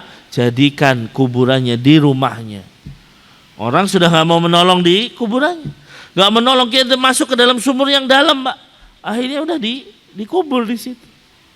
Ya, na'udzubillah. Summa na'udzubillah. Maka kalau kita ingin menjadi orang-orang yang terkabul doanya, jadilah wali-wali Allah dengan beriman dan bertakwa, melaksanakan perintahnya, mendekatkan diri dengan sunnahnya. Kemudian yang selanjutnya, orang yang terkabul doanya adalah al-waladus salihul bar biwaladaihi. Orang yang terkabul doanya adalah anak soleh yang berbakti kepada kedua orang tuanya. Siapa yang berbakti kepada kedua orang tuanya lalu dia berdoa kepada Allah, maka Allah akan mengabulkannya. Ya, maka Allah akan mengabulkannya. Kita tahu ikhwas sekalian, ya, anak soleh termasuk satu hal yang tidak akan terputus. Nabi mengatakan idza mata ibnu Adam atau idza matal insan in qata'a amaluhu illa min thalathatin. Apabila anak Adam itu meninggal, terputus amalnya kecuali 3 hal yang masih akan terus berhubungan. Yang pertama shadaqatin jariyah. Kan jelas, Pak, sedekah jariyah. Au ilmin yuntafa'u bihi, ilmu yang bermanfaat. Yang ketiga apa? Waladin solihin yad'u lahu. Anak soleh yang apa, Pak? Mendoakan orang tua. Makanya disebutkan bahwa yang paling bermanfaat untuk orang tua itu adalah doa. Ini paling penting, Pak. Ya, karena mungkin kita banyak ya berpikiran gimana sih cara berbakti buat orang tua. Ya, oh saya sedekah atas nama orang tua misalnya. Oh saya melaksanakan haji atau umroh untuk orang tua, atau saya melakukan ibadah-ibadah yang lain. Yang saya tujukan untuk orang tua, saya membaca Al-Quran tujuannya untuk orang tua. Padahal, Pak, yang lebih terkabul dan lebih mudah untuk kita berikan kepada orang tua apa? Doa. Mana dalilnya? Lah ini. Rasul mengatakan apa? Tidak terputus kecuali salah satunya anak soleh yang apa, Pak? Mendoakan. Bukan anak soleh yang bersedekah atas nama orang tuanya. Bukan anak soleh yang berhaji untuk orang tuanya. Ya, tapi anak soleh yang berdoa. Kan gampang, Pak. Ya, yang berdoa untuk orang tuanya. Maka ikhwas sekalian, ya, kita itu lebih butuh amal soleh buat kita, Pak. Ini yang pertama. Ya, jadi jangan sok-sokan saya amal untuk yang lain, padahal kita lebih butuh. Yang kedua, setiap kesolehan yang kita lakukan, orang tua kecipratan. Ini harus diperhatikan. Jadi ibadah yang kita lakukan, ketaatan yang kita lakukan, orang tua termasuk yang mendapatkan pahala. Kenapa? Karena kita bagian dari usaha orang tua. Ya, makanya ini untuk mendudukan supaya kita ini tidak berpikiran boleh memang Pak, sedekah untuk orang tua boleh. Ya, saya sedekah niatnya untuk orang tua saya puasa niatnya untuk ayah saya, untuk ibu saya, itu boleh. Cuman ada yang lebih utama, apa itu? Doa. Jangan sampai kita ini nggak pernah mendoakan. Dan ini dalil, salah satu dalil bahwa kita dianggap sebagai orang soleh kalau mendoakan orang tua kita. Salah satu barometer kita ini soleh apa enggak sih? Yaitu kita tidak putus mendoakan orang tua kita. Ya, maka ini perlu dilihat dalam diri kita masing-masing. Sudahkah kita mendoakan orang tua kita tiap hari, Pak?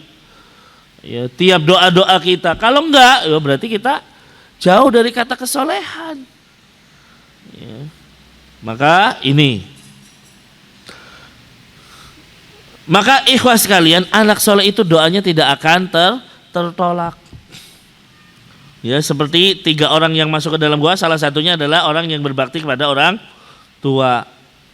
Contoh juga, siapa lagi kalau bukan Uwais ibnu Amir al-Qarni, seorang tabi'in, gak pernah ketemu Rasulullah, tapi disebut namanya oleh Rasulullah. Dia tidak berhasil datang ke kota Madinah, sebabnya apa? Berbakti pada ibunya. Ya, Nabi SAW mengatakan apa? Ya, ya'ti alaikum Uwais ibnu Amir. Nanti akan datang kepada kalian namanya Uwais bin Amir. Rasul nyebut namanya, Pak. Padahal dia bukan sahabat, nggak pernah ketemu Rasulullah. Dia datang dari Yaman, ya. Kemudian apa? Dia punya penyakit dulu, Pak. Namanya penyakit albino. Sembuh. Tinggal tersisa 1 dirham. Kata Nabi, lahu walidatun huwa biha barrun. Dia punya ibu dan dia berbakti pada ibunya. Ya, sampai baktinya ini menghalangi beliau menemui Rasulullah sallallahu alaihi wasallam. Kata Nabi, "Lau aqsama 'ala Allah la abarrahu." Dia kalau berdoa kepada Allah pasti Allah kabulkan. Kalau dia bersumpah langsung Allah akan kabulkan. Maka kata Nabi, "Fa in istata'ta an yastaghfira laka faf'al." Kalau kamu nanti ketemu Uwais dan kamu bisa minta kepada dia untuk diampuni dosa-dosamu, lakukan. Karena pasti akan dikabulkan oleh Allah. Dan ini yang dilakukan oleh Umar ibnul Khattab. Setiap ada kafilah datang dari mana? Dari Yaman, nanya, di antara kalian ada Uwais enggak? Sampai ada, oh iya ini Uwais. Ya, Umar, Pak, datang ke Uwais, wahai Uwais, doakan ampunan untuk saya. Ya. Umar minta doa pada tabi'in. Sebabnya apa? Karena dia ya adalah orang yang berbakti kepada kedua orang tua. Naam, maka akhirnya terkabul doanya. Naam, itulah beberapa kelompok yang yang dikabulkan doa-doanya. Terakhir saya tutup kajian ini. Apa yang harus kita lakukan ketika terkabul doa-doa kita? Ya, maka tentunya apa? Hendaknya kita memuji Allah dan menyanjungnya dan bersyukur kepadanya ketika doa kita terkabul. Ya. Karena tentunya apa? Ketika kita terkabul doanya itu adalah karunia dari Allah, kita mengucapkan alhamdulillah. Maka Allah akan menjadikan nikmat tersebut ada. Dari mana dalilnya ketika kita terkabul doanya harus mengucapkan pujian? Adalah hadis Abu Hurairah. Ya, Abu Hurairah punya ibu belum masuk Islam. Tiap hari Abu Hurairah mendoakannya, ya ibu tolong. Ya, berdakwah kepada ibunya, masuk Islam lah. Ya, tapi ibunya nggak mau. Terus nggak mau sampai suatu ketika Abu Hurairah menasehati ibunya, wahai ibu, ayo masuk Islam. Lalu tiba-tiba ibunya mengatakan sesuatu yang buruk tentang Rasulullah. Ya, tapi tidak disebutkan apa perkataannya. Intinya ibunya mengatakan sesuatu yang buruk. Lalu aku lari kepada Rasul dalam kondisi nangis. Ya Rasulullah, inni kuntu ad'u ummi ilal Islam fataba alayya. Aku berdakwah kepada ibuku untuk masuk Islam, menolak. Hari ini pun demikian saya lakukan. Tiba-tiba dia mengucapkan sesuatu yang aku benci tentang engkau. Apa kata Abu Hurairah? Fad'ullah an yahdiya umma Abi Hurairah. Ya Rasul, doakan agar Allah memberikan hidayah kepada ibundanya Abu Hurairah. Maka Nabi mengatakan, Allahumma hdi umma Abi Hurairah. Ya Allah, berikan hidayah kepada ibundanya Abu Hurairah. Ya, lalu Abu Hurairah pulang dalam kondisi bahagia dan gembira. Kenapa? Karena doanya Nabi pasti terkabul. Benar, begitu datang ke rumahnya, pintu rumah sedikit terbuka, lalu mendengar gemericik air, kata Abu Hurairah. Begitu mau masuk, kata ibunya, makanaka, tetap di tempat wahai Abu Hurairah. Begitu sudah selesai, sudah mandi, sudah memakai bajunya, ketemu Abu Hurairah lalu mengatakan, ya Aba Hurairah, asyhadu an la ilaha illallah wa asyhadu anna Muhammadan abduhu wa rasuluh. Ya, dia mengucapkan syahadat. Lalu apa? Aku kembali kepada Rasul sallallahu alaihi wasallam dalam kondisi kalau tadi nangis sedih, sekarang nangis gembira. Ya Rasulullah, absyir qad istajaballahu da'wataka. Wahai Rasul, ya, bergembiralah karena Allah telah mengabulkan doamu dan memberikan hidayah kepada ibunda Abu Hurairah. Fahamidallah wa asna alaihi wa qala khair. Nah, di sini maka Abu Hurairah mengucapkan pujian kepada Allah, memuji Allah dan mengatakan kebaikan. Maka setiap kita terkabul doanya, jangan lupa kita mengucapkan pujian kepada Allah Subhanahu wa taala. Kemudian yang kedua, perkara yang kedua, apakah terkabulnya doa menunjukkan dia orang soleh? Nah, ini. Apakah terkabulnya doa menunjukkan terkabulnya orang soleh? Dan tidak terkabulnya doa menunjukkan dia bukan orang soleh? Ya, apa jawabannya? Jawab, hukum asalnya. Nah ini, hukum asalnya, Pak, kalau dikabulkan doa dalilun ala solahil mar'i. Ya, dalil bahwasanya orang itu adalah orang soleh. Dan tidak terkabulnya doa dalil bahwasanya dia orang yang rusak. Tapi tidak secara mutlak. Bisa jadi ada pengecualian. Allah terkadang mengabulkan doanya orang kafir ketika dia berdoa karena mungkin ada hikmah di situ. Seperti tadi kita katakan, orang kafir terdolimi, ya bisa jadi Allah kabulkan. Ya, nah, kemudian apa? Lihat, ya, setan saja, iblis, terkabul nggak doanya ketika minta kepada Allah? Iya. Ya, ketika dia mengatakan, ya Allah, tundalah aku sampai hari kiamat.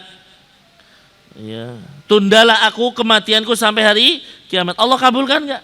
Nah, innaka minal mungdorinya, sudah kamu termasuk orang yang ditunda, dikabul doanya. Padahal iblis, ya, makhluk yang terburuk. Apakah Allah, ya, menjadikan tidak terkabul? Ternyata terkabul. Maka ikhwas sekalian, ya, memang terkabulnya doa terkadang menunjukkan kesolehan dia, tapi tidak secara mutlak. Bisa jadi, ya, orang-orang yang tidak soleh terkabul doanya. Kebalikannya, orang yang tidak terkabul menunjukkan dia bukan orang soleh, betul, tapi tidak secara mutlak. Terkadang orang soleh pun tidak dikabulkan. Ya, seperti misalnya Nabi, ya, Nabi mengatakan, aku pernah meminta kepada Allah 3 hal, Allah hanya beri 2, satunya nggak dikabulkan, kan bisa. Padahal ini Nabi. Nah, maka ikhwas sekalian, intinya adalah memang hukum asalnya ketika terkabulnya doa dia orang soleh, tapi tidak secara mutlak.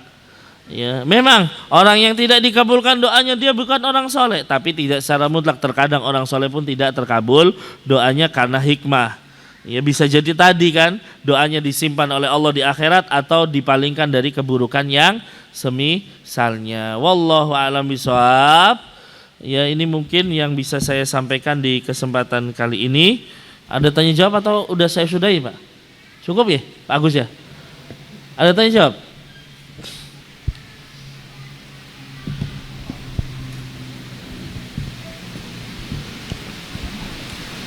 Oh, ini ada pertanyaan ternyata ini. Ini ada pertanyaan melalui WhatsApp. Ini dari Pak Agus ternyata. Oh, dari sini. Dari jamaah. Oh, Ahwat. Nggih.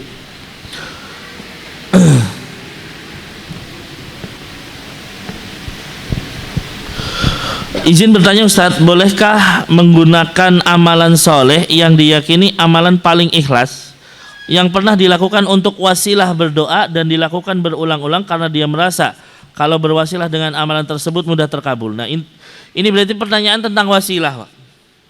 Ya, dalam berdoa bolehkah berwasilah? Boleh. Tapi wasilahnya yang disyariatkan. Yang pertama wasilah yang disyariatkan adalah dengan ya Asmaul Husna. Ya, dengan Asmaul Husna. Ya, misalnya ya Ghafur, Ighfirli, wahai yang Maha Pengampun, ampunilah saya, itu boleh. Ya, tapi harus sama ya Pak ya. Harus serupa, maksudnya namanya mencakup dengan yang dia minta. Ya, jangan sampai ya Rahim intakim minna, misalnya wahai yang Maha ya kasih sayang, tolong balaslah orang tersebut. Nah, ini kan enggak nyambung namanya, Pak.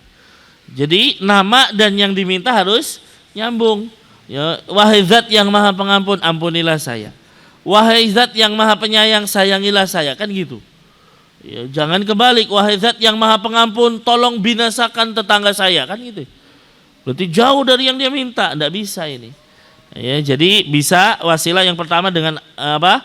Dengan Asmaul Husna. Yang kedua, wasilah yang kedua adalah dengan amal soleh. Dan dalilnya tadi 3 orang yang berada di dalam goa.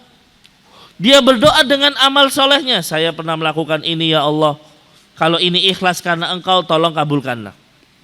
Maka boleh berwasilah dengan amal soleh yang kita rasa ikhlas untuk dikabulkan doanya. Misalnya Pak, boleh kita berdoa, ya Allah dengan keislamanku, kan gitu. Tolong begini, minta apapun. Ya Allah dengan ya aku sudah melaksanakan sunnah Rasulmu ya Allah. Ya, kemudian doa. Nah, ini boleh, namanya berwasilah dengan amal soleh di situ. Yang enggak boleh adalah berwasilah dengan hal yang tidak disyariatkan, misalnya berwasilah dengan kedudukan Nabi, ya as'aluka bijahin Nabi, ya saya meminta dengan kedudukan Nabimu dan lain sebagainya, maka ini adalah tawasul yang tidak disyariatkan. Wallahu alam. Kemudian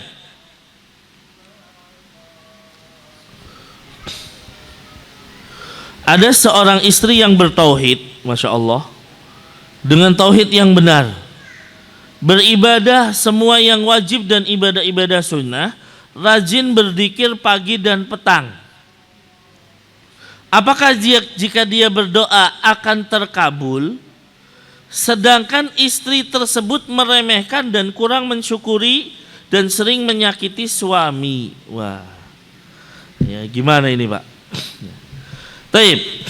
Tadi kita sudah mengatakan wali Allah ya, adalah orang yang beriman dan bertakwa. Ya, berarti apa? Segala ketakwaan harusnya dia lakukan. Ya. Nah, dia sudah bertauhid, bagus. Ya. Dia sudah melaksanakan ibadah-ibadah sunnah, rajin zikir pagi petang, berarti dia termasuk orang yang berzikir. Cuman permasalahannya apa?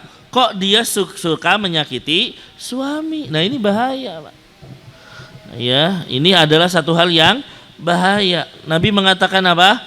Aktsaru, ya, kebanyakan. Aku melihat, ketika aku melihat neraka, kebanyakan penduduknya adalah wanita, kan itu. Sebabnya apa? yakfurnal asyir wa yakfurnal ihsan, kan gitu. Ya, kata Nabi awalnya mengatakan kufur mereka. Para sahabat nanya, apakah mereka kufur kepada Allah? Enggak, mereka kufur kepada suaminya, mereka kufur kepada kebaikan suaminya. Ya, ternyata apa? Bisa jadi dia ahli neraka. Ya, kan ini naudzubillah dengan dosa lisan dia, Pak. Lisan aja menyebabkan seorang wanita bisa masuk neraka. Ya, seseorang suami sudah ngasih nafkah dengan baik, terus menerus misalnya ngasih nafkah, hal apapun dikasih. Cuman ketika ada kesalahan sedikit saja dari suaminya, ya, mungkin apa? Naruh anduk tidak pada tempatnya, kan gitu. Masya Allah, saya nggak pernah melihat kebaikan pada dirimu suamiku. Nah, kalimat ini, Pak, naudzubillah, ini menyebabkan dia masuk neraka. Ya, maka ibu-ibu sekalian, hati-hati ya terhadap suamimu. Kenapa? Ungduri aina anti minha. Ya, lihatlah kedudukanmu pada suamimu. Kenapa? Fa innahu jannatuki au naruki, karena suamimu itu bisa menjadi surgamu atau nerakamu. Ya, maka jangan sampai kita ini menyakiti suami dan lain sebagainya. Adapun apakah bisa terkabul doa? Nah, itu tadi. Seseorang bisa saja dikabulkan doanya meskipun dia itu adalah orang yang tidak bertakwa. Ya, tapi kan mungkin ada hikmah di situ. Ya, ada hikmah yang mungkin tidak kita ketahui. Kok itu terkabul padahal dia menyakiti suaminya, Ustadz? Bisa jadi. Ya, kan tadi tidak selamanya orang yang terkabul doanya adalah orang soleh, karena terjadi pengecualian. Makanya ikhwas sekalian, saya katakan di dunia ini terkadang ada pengecualian. Contohnya apa? Ya, Allah mengatakan wanita baik-baik pasangannya siapa? Laki-laki yang baik. Sebaliknya yang buruk pasangannya yang buruk. Tapi bisa jadi pengecualian, bisa. Contohnya siapa? Nabi Allah Lut atau Nuh. Kan itu laki-laki yang soleh, tapi istrinya nggak baik, Pak. Istrinya berkhianat, ya, dikatakan sebagai pengkhianat dan lain sebagainya. Ya, maka terjadi pengecualian di dunia ini. Ya, hukum asalnya pasangan suami istri soleh dan soleha, pasti anaknya soleh dan soleha. Tapi terkadang terjadi pengecualian. Contohnya Adam dan Hawa. Ya, mereka dua adalah orang yang soleh dan soleha, tapi punya anak siapa, Pak? Pembunuh, Qabil. Nabiullah Nuh soleh jelas, tapi punya anak nggak mau ikut ke kapal. Ya, berarti terkadang ada pengecualian. Sama dengan demikian, hukum asalnya orang yang dikabulkan doanya adalah orang soleh, tapi terkadang ada pengecualian. Hukum asalnya orang yang tidak dikabulkan adalah orang yang tidak soleh, tapi terkadang terjadi pengecualian. Wallahu a'lam bishawab. Nah, ada lagi? Apa cukup? Monggo. Terkait dengan syarat doa tadi yang keempat, yakni tidak lalai hatinya atau menghadirkan hati, ya Ustaz, ya. Apakah ketika berdoa dengan doa yang maksur misalnya, tetapi hanya mengerti bahwa ini doa, misalnya doa apa, minta anak yang soleh misalnya, tapi tidak paham artinya secara keseluruhan gitu, hanya intinya saja, apakah ini termasuk tidak menghadirkan hati atau lalai? Dan juga misalnya ketika ada orang yang berdoa atau memimpin doa kemudian mengaminkan, tapi katakanlah jamaah tidak tahu, hanya amin amin amin saja, apakah ini juga termasuk tidak menghadirkan hati atau lalai dari doa? Terima kasih. Ya, terima kasih pertanyaannya. Nabi tadi mengatakan, ya, i'lamu annallaha la yastajibu du'aan min qalbin ghafilin lahin, bahwasanya Allah tidak akan mengabulkan doa dari hati yang lalai.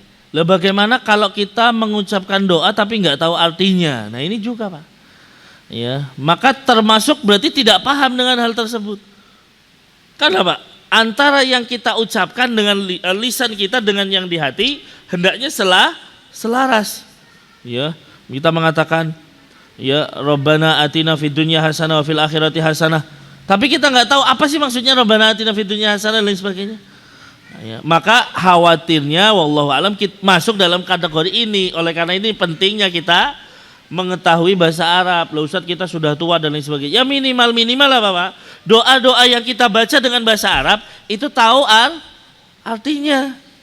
Ya, jangan sampai kita kok ya nggak paham artinya dan lain sebagainya. Contoh ketika kita misalnya mau sholat, kita baca Al-Fatihah, bagaimana kita bisa khusyuk kalau nggak tahu arti Al-Fatihah? Makanya ikhwas sekalian, minimal yang belum paham bahasa Arab ya tahu artinya dengan membeli misalnya kalau Al-Fatihah berarti ada Quran terjemahan di rumah. Kita lihat Pak artinya. Doa-doa yang diajarkan oleh Nabi, beli bukunya misalnya Ustadz Yazid. Ya, ada buku doa dan dzikir. Nah, di situ ada artinya semua. Jadi ketika kita berdoa paham artinya, sehingga apa? Selaras antara hati kita dan lisan. Makanya Pak, doa itu tidak mesti harus semuanya bahasa Arab. Kita juga boleh berdoa dengan bahasa Indonesia. Ya Allah, saya pengen jodoh. Nah, ini kan dari hati, lisan juga gitu kan. Nah, itu namanya apa? Tidak lalai. Nah, baru nanti ditambahi dengan doa-doa yang dari bahasa Arab. Oleh karena itu sekali lagi ketika kita berdoa kalau bisa tahu artinya. Ya Allah, berikan aku kebaikan di dunia dan di akhirat dengan kalimat Rabbana atina fid dunya hasanah wa fil akhirati hasanah. Kita tahu artinya, maka insya Allah akan ada kekhusyuan. Ya, akan ada kekhusyuan ketika kita berdoa, karena salah satu syarat kita berdoa agar dikabulkan adalah khusyuk. Bagaimana kita bisa khusyuk kalau yang kita ucapkan nggak tahu apa sih maksudnya? Ya, apa yang saya ucapkan ini dan lain sebagainya. Maka yang belum bisa bahasa Arab mungkin tahu mencari dengan artinya. Kalaupun tidak, berdoa dengan menggunakan bahasa Indonesia. Ya Allah insya Allah paham. Allah tahu dengan bahasa tersebut sehingga apa? Selaras dengan hati kita, sesuai dengan yang kita berdoa. Kemudian ketika kita mengucapkan amin dan lain sebagainya, ya wallahu alam apakah itu juga termasuk tidak lalai dan lain sebagainya? Ya kita harapkan semoga mengaminkan itu adalah mendapatkan pahala gitu loh. Adapun yang berdoa mudah-mudahan paham. Jadi orang yang berdoa ya ketika dia berdoa ya misalnya Rabbana atina, dia paham maknanya. Yang dia bacakan atau dia ucapkan paham. Sehingga kita mengaminkan mudah-mudahan juga mendapatkan pahala di situ. Tapi yang ngucapin misalnya Pak Yai enggak paham artinya juga. Loh, kita ngaminkan juga jangan-jangan tidak ada manfaatnya. Kenapa? Karena dia juga tidak tahu artinya. Ya, makanya jangan sampai kita ada orang ngomong bahasa Arab kok kita mengaminkan, padahal bukan berdoa misalnya. Ya, nah ini. Jadi wallahu alam harapannya yang ya misalnya ya seseorang yang sedang berdoa itu paham maknanya. Lalu kita mengaminkannya dan itu insya Allah mudah-mudahan mendapatkan atau pahala dari mengaminkan doa tersebut. Wallahu alam. Ya. Tapi mungkin ini nggak ada lagi kan insya Allah. Ini yang mungkin bisa saya sampaikan di kesempatan hari ini, mudah-mudahan bermanfaat apa yang saya sampaikan. Ya intinya adalah jangan putus berdoa Pak. Setiap hari berdoa dan tadi sudah saya sebutkan ya perintah atau ya bagaimana Rasulullah memerintahkan kita untuk banyak-banyak berdoa setiap hari. Antara adzan dan iqamah dan lain sebagainya. Ya, semoga Allah mengabulkan doa-doa kita. Amin ya rabbal alamin. Ini yang bisa saya sampaikan, kebenaran mutlak milik Allah Subhanahu wa taala, sedangkan kekeliruan murni karena lemahnya ilmu yang kami miliki. Mohon dibukakan pintu maaf yang sebesar-besarnya. Allahumma alimna ma yanfa'una wanfa'na bima 'allamtana wa zidna ilman ya rabbal alamin. Kita akhiri kaji kita dengan doa kafaratul majlis. Subhanakallahumma wa bihamdika asyhadu an la ilaha illa anta astaghfiruka wa atubu ilaik. Assalamualaikum warahmatullahi wabarakatuh.